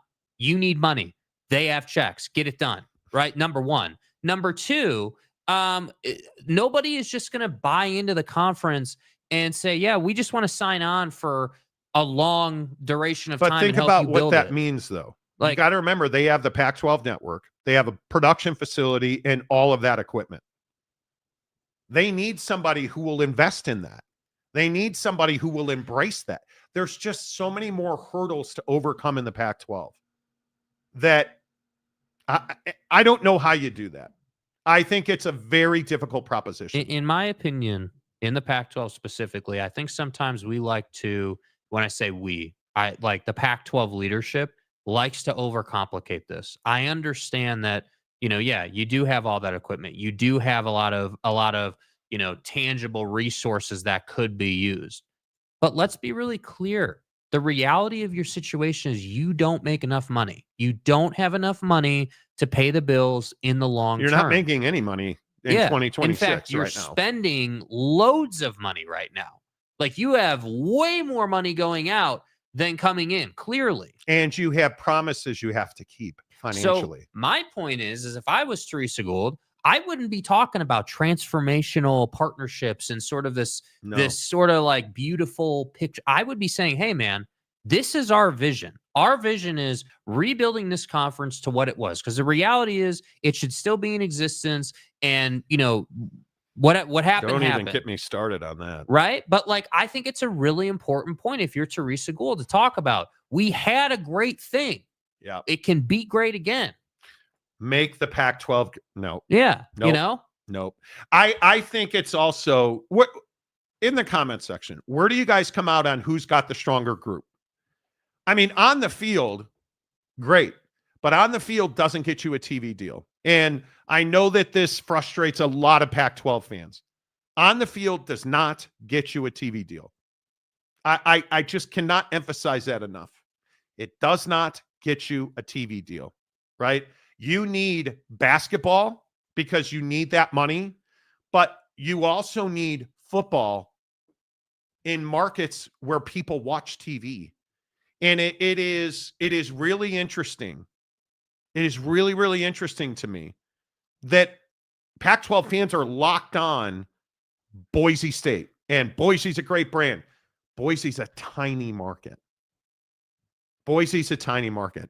And I guess the question is, do you think both of these conferences can get a deal that helps them not only survive, but thrive? I mean, I personally think it's difficult. I think that, the situation, really lends itself to one of these groups getting the deal and then the other one having to make, a lot of sacrifices to be able to move forward. I mean, again, I think we've talked so much about this on the show where it's like, hey, if the Mountain West gets their extension done first, their new media rights extension done first, that's going to make it much more difficult on the Pac-12 to go out and get a deal of the same size or greater. Now, maybe there's enough money in the marketplace for the Pac-12 to then go get a smaller one.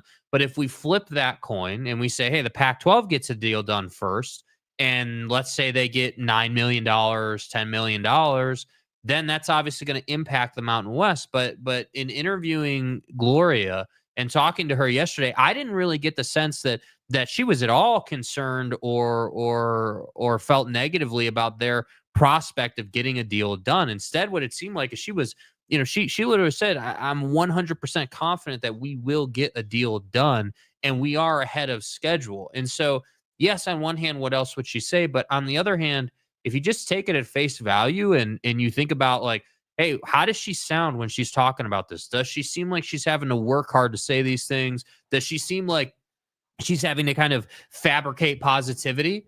Is she reaching for it? Yeah, like, is she reaching for it? No, not really. It just seemed like she was just saying, hey, like, yeah, it takes time. We're ahead of schedule, and I'm 100% confident we'll get something done. So when you ask me, hey, like, is there enough money for both of them? My opinion is no. I don't think that there's two, $10 million a year deals out there, or even honestly $8 million. I think the number you have to get is 8. The minimum bar is 8. If you're the Mountain West and you're at 6, that's going to be really tough because you're not advancing. You're not growing your pot. And when we talk about winning, if you're at $6 million, you have to put 3-4 teams in the NCAA tournament. If you are at $6 million, you have to have a team in the college football playoff every single year. Every single year. Yeah. And obviously that's where the conversation of, okay, well, what do we do? Boise State is probably, that guy that everybody thinks about. Hey, can we get in the college football playoff every year? Well, who's going to be the Mountain West version of Boise State? That's going to be a really interesting question. And I think if you're $8 to $10 million, and I will again tell you, people in television say that neither one of them is getting $10 million a year, that the Mountain West has a much better opportunity just because they're already in the pipeline. I had a TV executive tell me last week, the devil you know is better than the one you don't. Yeah. And I feel like that TNT relationship, that Fox relationship that the Mountain West has in place, I cannot tell you how valuable I think that is, because Fox wants more live play-by-play. Mm-hmm. TNT wants more live play-by-play. And I think that if you are the Mountain West, you've got to do everything you can do to bring that in at $8 million as soon as you can. And because I think whoever gets that deal first survives and thrives. Yep. All right, let's get into the comments section. Mike Smith, if the PAC can't get a deal done, what will the teams that migrated from the Mountain West do? I don't think know. anybody knows legitimately. I don't think anyone knows the answer to that question. I think that's one of the biggest unknowns in the whole deal. I think that's a big question. Devin Young, the TNT doesn't need the Mountain West. They already have the Mountain West. Yeah, what are you talking about, dude? I think Devin Young is a Pac-12 guy who is, has been hating the whole time. Oh, really? Yeah. Devin, listen, I don't think there's anything right. If you're a Pac-12 fan, hey, I think you just have a much more difficult path to a media rights deal and to thriving. You can take it personally. I don't. I think the Pac-12 has looked down their nose at so many people for so long. Mm-hmm. It's very difficult to overlook their past actions. Yeah, I mean, how many opportunities have you had to get a really quality media rights deal done at $35 a year or $40 a year? Like $6 million. But this $6, $8, $10 million thing, a $6 million per year media rights deal per school per year puts so much pressure on your on-field performance, because now you got to go find new money. Now you got to find another revenue stream, because if you have 10 teams and you're making $60 million, how much are you netting? Oh, that's right. We got a revenue share now, and we have NIL, and we have the house settlement. And we got to pay players, and we've got to pay off the debt load on our stadium, and we've got $6 million. Just it's a very tough way of living, and it means that you've got to have a team in the college football playoff every year. And it means you've got to have probably 4 teams in the NCAA tournament. Yeah. Because you need those tournament shares. It's a must. It just puts so much more pressure on your program as a whole. Let's see. Jeremy Bolton, good morning. If the Pac-12 was smart, they'd add Utah Tech. There you go. That's the only way you survive. Exactly right. I think that's the tough thing. Jason Bin reaching. Yeah, I think if you listen to Teresa Gould, the commissioner of the Pac-12, who did a sit-down interview with Front Office Sports. Listen to her cadence. Listen to the hesitation in what she's looking for in a TV partner. You know, the one thing I keep saying to potential partners is, given where we are as a league, I don't want these partnerships to be transactional partnerships. I don't want this to be a media rights partner writing us a check and televising a bunch of games. We need these partnerships to be transformational at this point, and for somebody to really jump in with us and say, we want to help elevate and reimagine the new Pac-12. So no specifics, number one. Number two, she's talking about help. We need help. She's talking about it. She's talking about all of this in, just these wide angle views. And then I think that is 100% due to the fact that you don't have TV relationships. You don't have a current TV deal that you can lean on and kind of use that as a structure to start conversations. I think when you have all the liabilities of the Pac-12 network, because again, multiple TV executives have told me that's a tough get over. If you're the CW and you're just taking the product from the Pac-12 and putting it on your air, great, you love that. But if you're CBS, Fox, ESPN, whoever, a major established producer and broadcaster of college athletics, and you've got to use the Pac-12's facilities and you've got to use their equipment because, and again, I think people know this. They own the Pac-12 owns a fleet of television production trucks. They have their own equipment. They have their own infrastructure. And people are like, oh, that's great. Well, it's not, because it's every single day. It's a depreciating asset. And if you get a TV deal where you don't control the production, what does that depreciating asset turn into? Well, it turns into a stone going to the bottom of the ocean. Because now what are you going to do? Are you going to sell it? Are you going to lease that equipment out? What are you doing with your production facility? Because it is a live broadcast production compound. You're going to turn it into a post-production highlight tape, feature tape production facility. So you're using a quarter of its capabilities, and you've invested tens of millions of dollars in that stuff. So there's complexities. So when she talks about, hey, we need help. Hey, we need a transformational partnership. And you see her thinking, and you see her trying to be measured because she's not comfortable in it. And I think the advantage comes when you look at, again, listen to Gloria Nevarez in any of her clips, right? Any of the things she told us. Like, how close are you to a TV deal? How is your relationship with your TV partners from your perspective? And B, how close do you actually think you are to getting a new media rights deal for the Mountain West Conference? Yeah, so, we've had long-term partnerships with CBS and Fox at the Mountain West. And of course, I've been in this business for 30 years. So of course, it's a small world when it comes to that. We've known each other for decades. So we do have very strong relationships with those two, and we are working with them on what a new media deal would look like. I am very, very confident, 100% confident. We will have a media deal. Do you see the difference? She's able to talk in specifics. I think that's where these two conferences are. And I think it's a lot easier. The path to a media rights deal for the Mountain West is clear. The path to a media rights deal for the Pac-12 is convoluted. Yeah.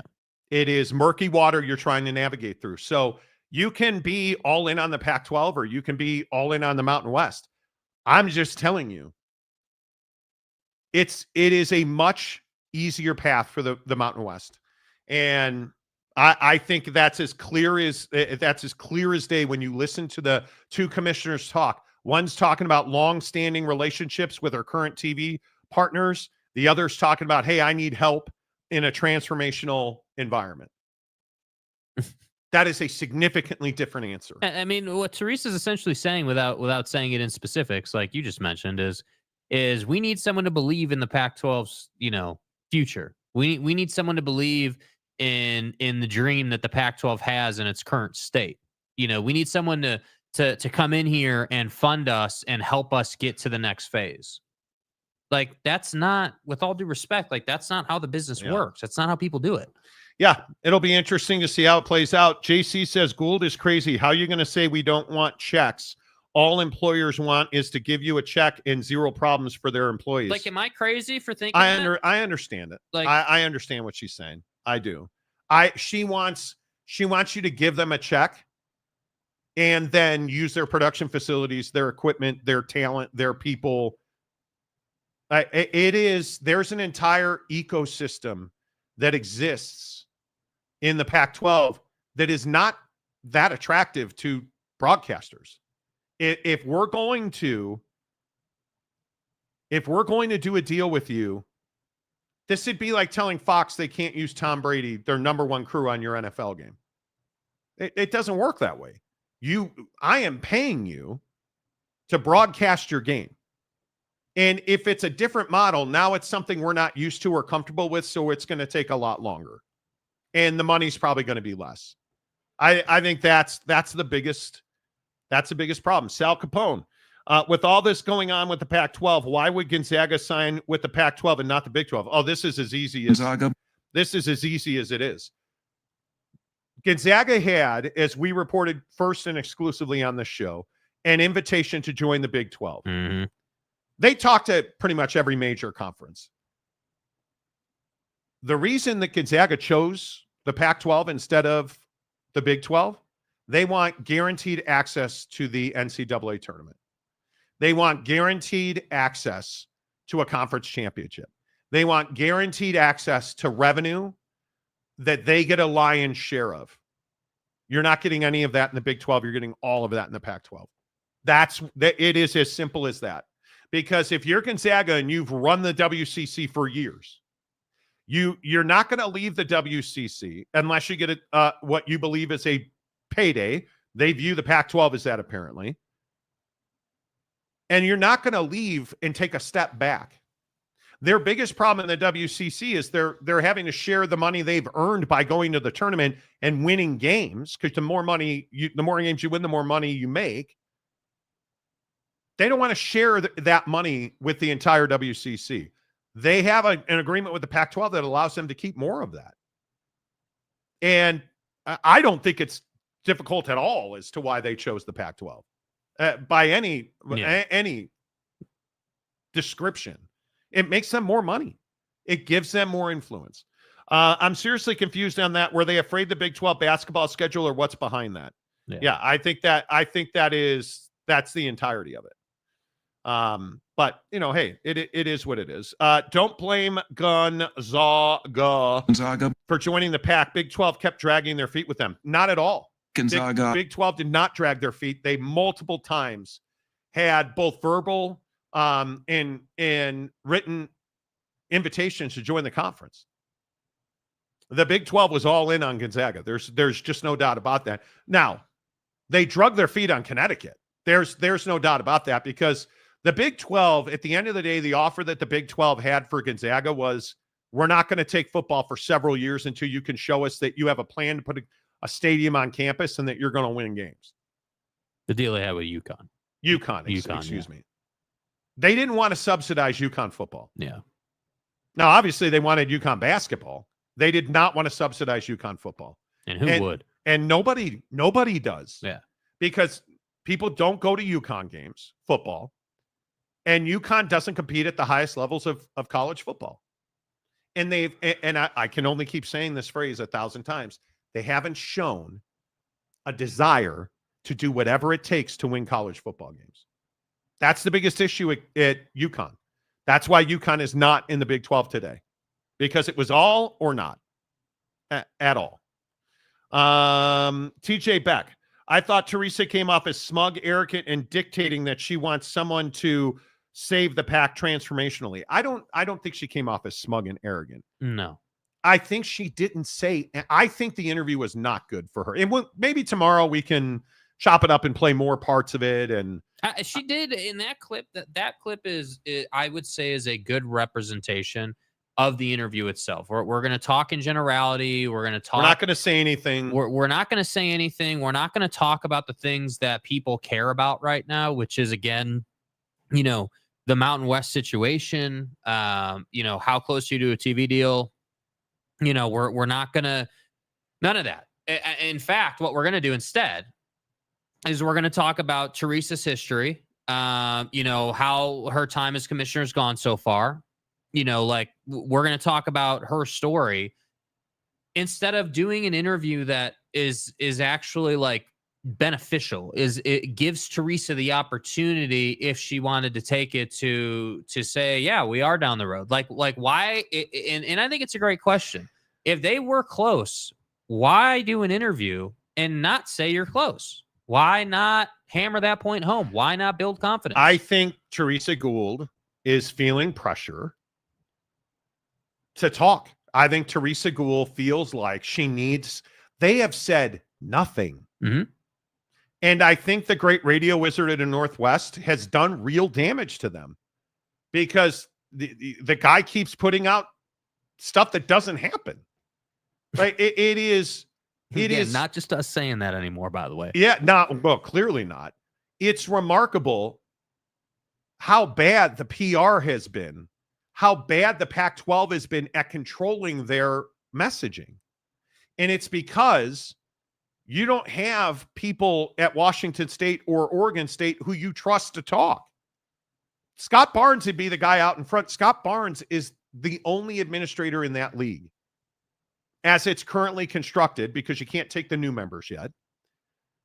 Scott Barnes is the only guy that's got real world experience here. Teresa Gould, this is Larry Scott. This is George Kliavkoff.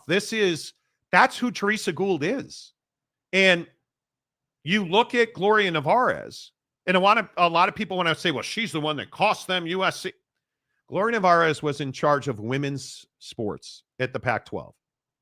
So you can try and hang, the decision not to add the Big 12 teams, or that, like, I had one guy telling me the other day that Gloria Nevarez is the reason that USC and UCLA left the conference. Never mind, she wasn't there when that happened.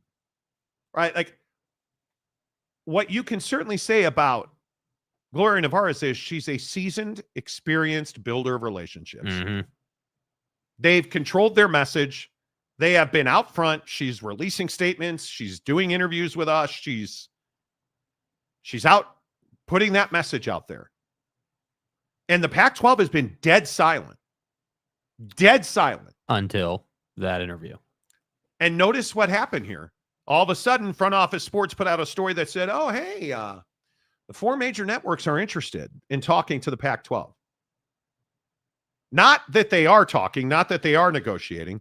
And then what happens a week later? All of a sudden, there's a sit-down interview where Teresa Gould gets a bunch of softball questions. She didn't really answer any difficult questions. And she really didn't say anything. Yeah. In that interview. And we'll chop it up. I encourage you, just search Teresa Gould Front Office Sports. It'll come right up. It'll come right up. Go watch the interview. What is massive that she said in that? I think it did nothing but damage.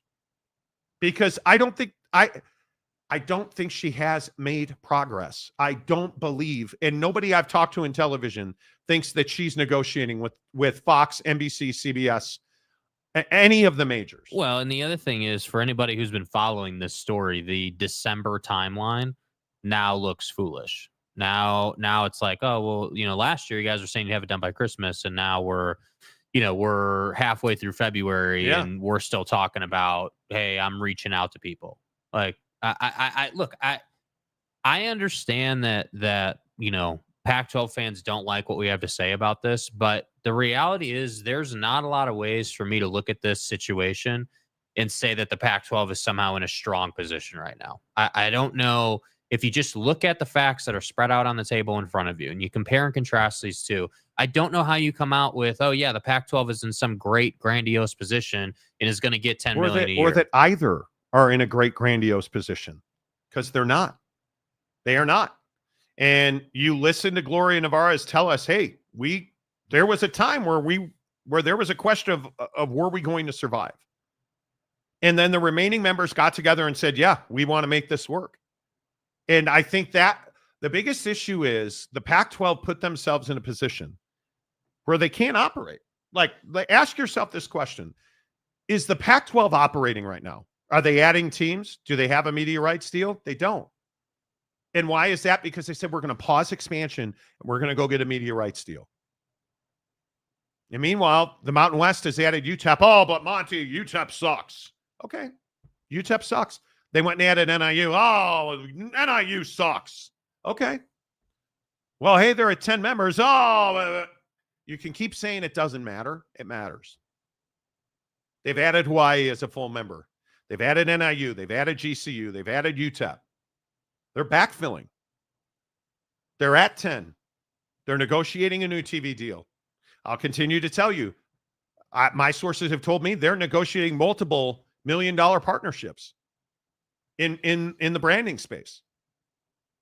Do you think Old Trapper re-upped with the Mountain West because they don't sell jerky? Old Trapper beef jerky, that's $1 million deal. Mm-hmm. The Mountain West is operating. The Pac-12 is stagnant. They're stuck. They made a mistake by saying we're going to stop expansion. You shouldn't have stopped expansion. And if you were going to stop expansion, you shouldn't have told anybody that.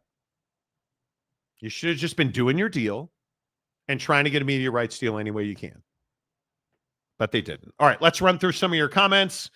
Sal Capone, Gonzaga would have been 18th in the Big 12 this year, and they are never going to put themselves in that position. And again, I don't blame them for that. Me either. I'm not vilifying them for that. I don't have any trouble on it. Conundrum, sell Pac-12 stock and see who buys it.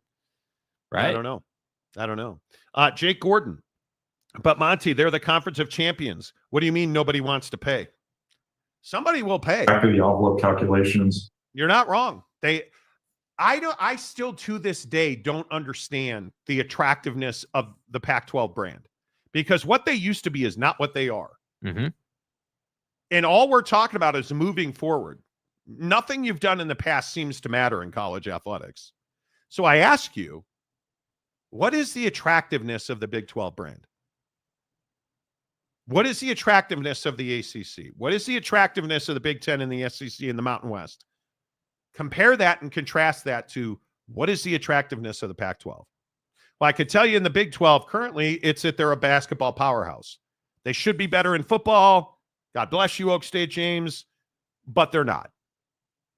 But they've got this incredible basketball league. They make good money. They have an incredible commissioner. What's the attractiveness of the Big 10? Well, they went back-to-back national championships. Huge TV numbers. Huge TV numbers. Like, we can sell the story of every league, but what's the story that you're selling of the Pac-12? Look at what this league used to be, because who cares when you're trying to negotiate a media rights deal what you used to be? That's what I'm saying. For her to, in an interview, say that she's reaching out to people and saying, hey, we want transformational partnerships, I would agree. It's just not a strong stance to be going to people and saying, hey, we don't want you to just cut a check and put our games on TV. We can't have you cut a check and put our games on TV. I guess I just respectfully disagree with that take. I think what I would instead be saying is, hey, this is where we are. This is where we want to go. And this is what we need to get there. And we would like to partner with you to do that. What do you think? I would very much like to ask Teresa Gould 1,000 questions. Are you in a no-win situation? What is the brand of the Pac-12? What are you selling to networks? Why won't you merge with the Mountain West when it seems to be the common sense right thing to do? And then, hey, if they land a $10 million TV deal, we'll be having a very different discussion. Yeah. Like that we will be having a very different discussion. Yep. I don't see any way that happens. That would be a shocking turn of events. Shocking. I would love to ask Teresa Gould, how do you change the negative connotation when you hear the Pac-12? Is this not business as usual? I agree. It's very, very similar. Like again, last time before the conference melted down, hey, back of the envelope calculations, 50 million a year, like we're great. And now it's like, hey, we don't just want you to cut checks and put our games on TV. We want you to help build this conference for the next however long. Notice there's no timelines on. I think the Pac-12's in a tough spot. Yeah, I do. UW fan Jim, good morning. It was nice to hear Commissioner Nevarez correct the narratives that the Mountain West was being nice. They wisely took advantage of the PAC's desperation. I think it was a revelation to hear her say they put the poaching fees in there because this was always the outcome. And she embraces that, and I give her credit for that. Oh, look, Loner Phone's trying to hold us accountable. I'm just not going to let Monty bully on James. Yeah, because that's what's happening. Okay. Come on, guy. Enjoy irrelevance. She wants them to be the Pac-12 Shark Tank when she says more than just a check. Well, that's an interesting comparison. Sal Capone confirms Gonzaga's scared because they would have been 8th in the Big 12 this year. Big 12 is a very difficult. But again, I wouldn't characterize it as scared. It's not like a fear thing. It's seeing the landscape, understanding the Big 12 is the best or the second best basketball conference in the country, depending on the year and what the SEC is doing, and the ACC, obviously, and understanding that, hey, if our mission is to make money, then the Pac-12 makes more sense. If the mission is to say, hey, we're in a great basketball conference, then go to the Big 12. But that's not the mission. The mission is to make money. That's exactly right. Big Papa War Machine. I'm confident James likes to be bullied. I think James. I don't know James. I think we're all friends every morning. Well, for a little bit now. I think that James likes to say things and not be held accountable for those things. Yeah. It is. I probably should not go so hard on James when it comes to Oak State, but it's ridiculous to say they're building a new operations building and that's why they're having a transformative year. And to say that building an operations building is the same thing as, Alabama having great facilities or whatever the other, I can't remember the other, I think you said Tech or maybe it was Baylor, have great facilities. Texas Tech. Like is having a great year. When someone says facilities in terms of NIL and recruiting and stuff like that, they're not talking about the operations building, bro. I'm telling you right now, there's three things you're looking at. You're looking at the locker room, number one. That's what every football player wants. They want a baller locker room, number one. Number two, what's your weight room and training facility look like? Do you have just a weight room? Do you have a world-class weight room with a recovery center? You continue to compare it to Utah because Oak State fan is obsessed with Utah. Yeah. I live down the street from Utah. Utah's got a world-class locker room. And not just a locker room, the stadium and their locker room at the stadium, world-class. They've got a world-class training facility. An IPF. Yeah. So it is what it is. James, it's not personal. I don't hate James. I'm not bullying James. It is what it is. Mike Smith. Maybe the PAC is still scared of letting their active commish do interviews after what old Georgie boy did. Dude. Oh, I definitely think that there is definitely like some dude. I mean, I don't know what you want to call it, but like they're taking a certain stance. They are letting her sit down with outlets like Front Office Sports. And generally speaking, I like Front Office Sports a lot. Yeah. I think they do a great job. I think on this Pac-12 thing, with all due respect to Front Office Sports, I do think that they're trying to just take advantage of the situation, meaning the Pac-12 needs someone to talk to. Front Office Sports is more than happy to oblige. And with all due respect to dude interviewing her, he's never going to ask her a hard question. No. That's not his style. That's Never not has what that been. interview is for. Yeah. So I just think that's what it is. Aiden Cabrera. So are they trying to get a deadweight member to not ruin their media rights deal? I don't know. I think the biggest issue for the Pac-12 is they don't have a significant TV market. It's why they worked so hard chasing UNLV. Yeah.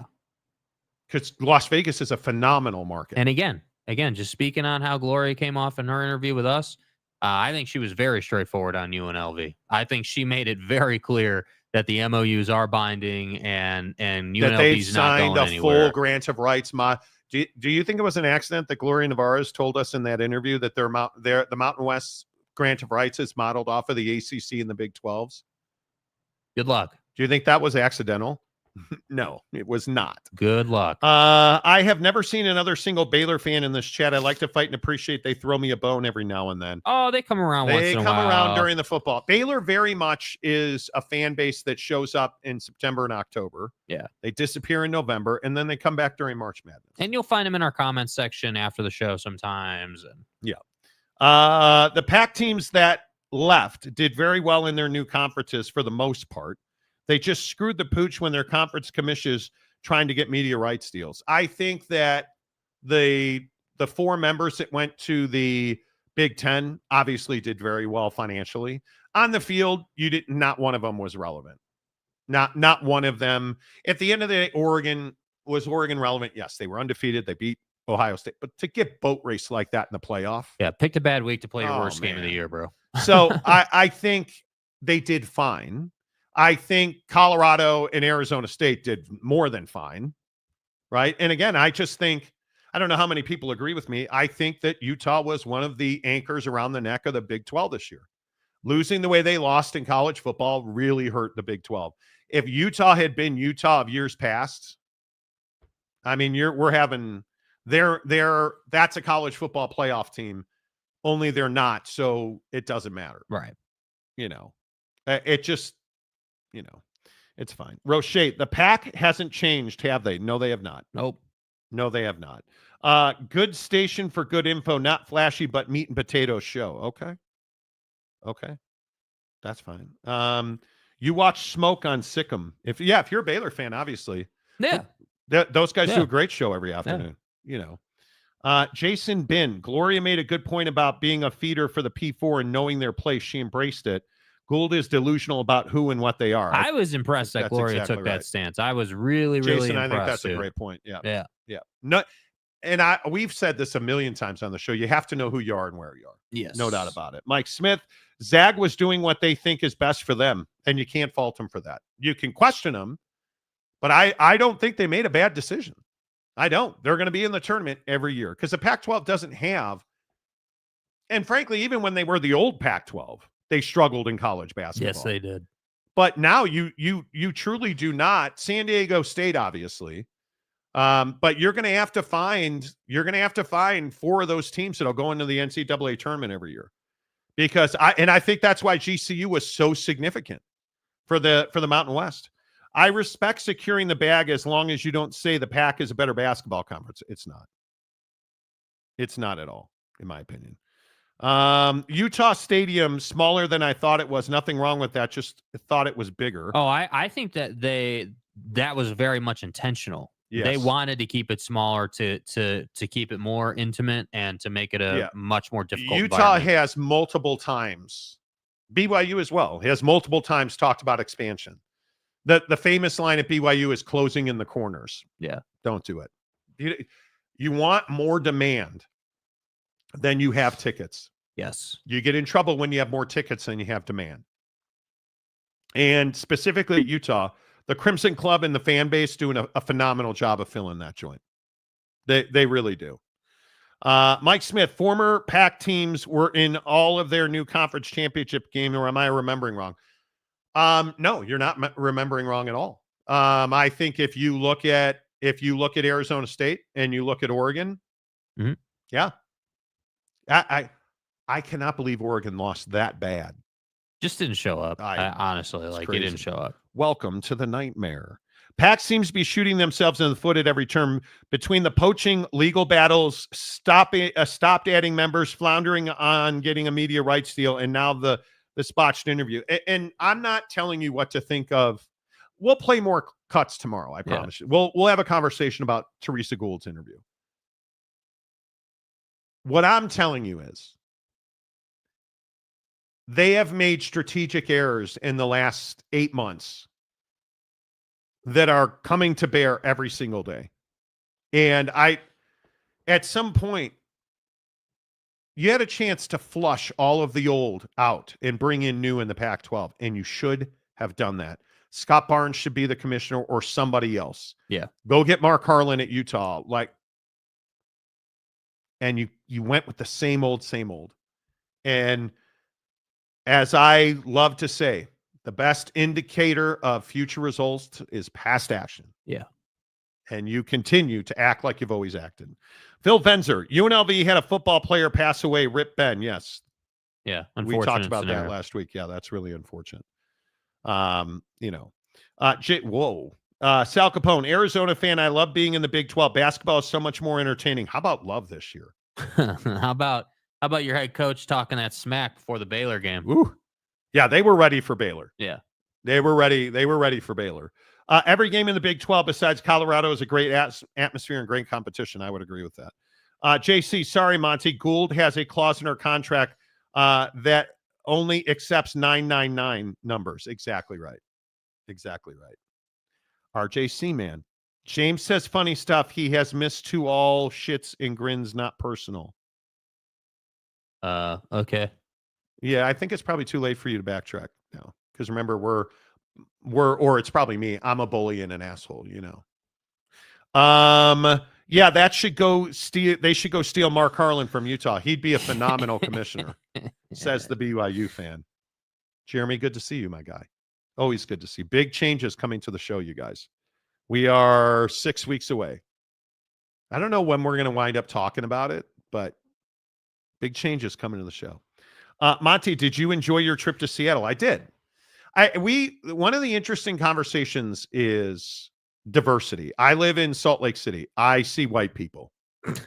As some people see dead people, I see white people. Look, Kendrick. I see white people. Right. The thing that I love when I go to Boston, Chicago, Seattle, Los Angeles, I see diversity. I see black people, Latino people, brown skin, white skin. You know, like you see Asian people. You see diversity. I'm sitting in one of the best steakhouses I've ever sat in on Saturday night. And in front of me, there's a gay couple. To my left, there's a black couple. Right? The not the server, but the person who assists the server. Right. Is a Latino guy. The manager is an Asian guy. Walking down the street, going to the Spheres. Amazon has this planetarium, essentially, where you can look out at the sky. You can see all kinds of beautiful plants. And you're just in there with a mix of people. Now, I'm a virus, fearer. So I'm not exactly comfortable. But coronavirus. I like living downtown. I like being in a big downtown. I like seeing a melting pot. I like seeing diversity. I like seeing a diversity in food. Walking around, went to the aquarium in Seattle, which is one of my favorite joints to go to. I like being around. I had one of the best bowls of chowder I've had in some time. You don't get that in Utah. There's not great food here. It's not a foodie town, as much as people try to tell you. And we are white folks in Utah. So, Mike Smith, fake Mormons are always heartless bullies. That's me. Yeah. I'm a heartless bully. Right. My guy, Mark, still blaming the refs. I believe he is. Man, that's tough, bro. Come to Texas. I'll take you to Ojo's Locals, and it'll change your life. Well, our Buc-ee's wasn't good enough. Our old guy, Boss Frog. I can't remember the steakhouse he sent us to, which was phenomenal. Oh, yeah. It's phenomenal. Gosh, yeah, I can't remember. Delaric, what do y'all think of All-Star Weekend for the NBA and NHL? The NBA All-Star Game's a disaster. We meant to talk about that today. Yeah, we got too wrapped up in the Goldinator. The NBA All-Star Game's a joke I did not watch. Yeah. I don't want 4 games and a bunch of hip-hop and R&B music played by DJs with 4 jumbotrons in each corner. I want a basketball game, and I want a lot of dunks. I want a lot of alley-oops. There were a lot of articles that came out over All-Star Weekend talking about how Adam Silver is obsessed with tournaments. He's a failure as a commissioner. I'm telling you now, Adam Silver is failing the NBA and its owners. You have made it so nobody's watching the regular season. Nobody cares about your in-season tournament. Nobody cares about the All-Star game. How is it that Mac McClung, who doesn't play in the NBA, is the biggest story in NBA All-Star Weekend? Yeah. You guys understand he won the dunk contest for the third straight year and nobody knows it. This league is so broken right now. I'm so frustrated. Now, USA, Canada, incredible. Oh, oh my God, Four dude. Nations. Incredible. The Four Nations tournament, the Kachuk brothers alone destroying people. You're playing an international tournament with a world title on the line. And you have 19 seconds to start the game of just pure six brawls. It was crazy. Fat Jesus. And the twist is you were white the whole time. Who knew? I know. Everybody tells me I'm Mormon. I just keep saying I'm white. News. Breaking news. I'm not Mormon. I'm white. Right. I sit next to a lady on a plane who's like, where are you from? Oh, Salt Lake City. Oh, are you Mormon? No, I'm not. You're right with no diversity in SLC. I used to live there off of downtown. Now I'm in Houston. Yeah. It's tough, dude. It is tough. The Big Lubbock, hello, is one of the big changes to the show going to be adding Lubbock to the wall. Unfortunately, it is not. No, it's not. I mean, you guys are welcome to guess. I mean, I love the guessing game on the show. Every time we talk about a change or an addition on the program, the guessing game usually takes off. Sal Capone, Ojo Locos is the spot. I'd love to go. Program. Jeremy Bolton. The NBA is probably at its lowest point it's ever been, right? Yeah, I think so. Well, cocaine in the 70s. Is it weird to say the WNBA has more appeal with Caitlin Clark? Well, let's not get carried away. Yeah, I wouldn't go that far. But, the NHL did it right, and I'm here for it. It's so much more entertaining. Yeah. But here, I go back to the PGA Tour and Live Golf. Yep. With this merger thing with Donald Trump, and which we've tried to talk about for 5 straight shows now and not gotten to. The PGA Tour is just better. The NHL Four Nations tournament is just better. The NBA is not better than anything right now. I think it is, if we're being honest, it is the fourth of the major sports. And the Cubs signing Justin Turner, screw you, Raggedy Andy. I don't want to hear about it. He's 40 years old. He's 40 years old, and he can't hit anymore. Dude, he's a World Series champion. Come on. Giggity. Only one man can save the WNBA or the NBA, Alex Caruso. Alex Headband Caruso. Hey, man, don't take that weed through the airport and you'd be fine. Yeah. They're pretty good. OKC is pretty good, by the way. Yeah. I don't know if people know that, The change to the show is having Caruso as a guest every week. Topic: how do you steal money from franchises? Keep hating, man. Dude. TJ Beck, the NBA should fire Silver and hire Yormark. There you go. Well, there you go. Maybe Gonzaga can join the NBA, Yeah. I am. Gonzaga. Yeah. Speaking of the NBA, make sure you download the Prize Picks app. Use the promo code Monty. Start a new Prize Picks account. Dude, I am balling on Prize Picks right now. I cannot even tell you the bread that Chaboy is bringing in on Prize Picks. And I'm down to just betting $10 flex plays, and I'm tripling my money every night. Mm-hmm. I won all 3 of my plays over the weekend, and I am again pushing $1,000 in the old Prize Picks account. NBA is got to be the easiest thing to win. And then Major League Baseball, forget about it. Forget about it. I'm telling you, here's how you win at Prize Picks. You make 3 selections, and the way Prize Picks work. Alex Caruso, an ounce of weed, more or less, right? So, hey, Giannis Ante, your mama, 41.5 points, rebounds, and assists combined, more or less. If you think he's going to have 42, you're going to take more. If you think less, take less. Do that with 3 players. Play a flex play, because that means only 2 of 3 have to win for you to get money. It's that easy. That easy. And trust me, you deposit $5, they'll give you 50 more instantly. You can play a calendar year on $55. It is. If you follow the formula. If you follow the formula. Right. It is, and it's what I love about Prize Picks. Yeah. It is what I love about Prize Picks. Mobile studio with shows from each of our houses. Well, only Loner Phone's house. Right. That's the only place. And really only from the new ops facility at Oklahoma State. That's right. That's right. I don't think Caruso could even hide a gram of weed effectively. Hey, man, I don't know. Whatever, man. Seattle in late July is a sweet spot. Great weather and seafair is going on, dude. I can't handle all of the rain. I'm so ready for winter to be over. I can't. I followed all of Monty's Prize Picks, now living outside of McDonald's stealing Wi-Fi. Sorry, buddy.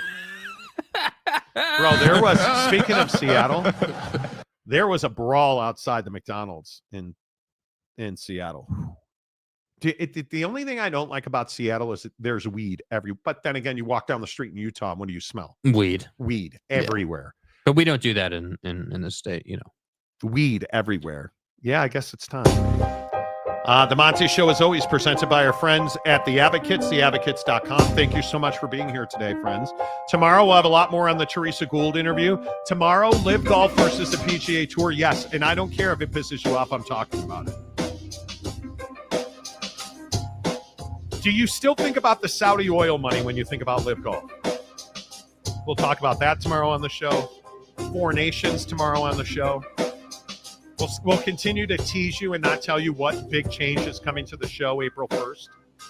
At some point we will. You get in a wreck today? You get hurt at work today? You need clear, risk-free advice. You can only get it at theadvocates.com. Until tomorrow, say goodbye, Two Shakes. Goodbye, Two Shakes.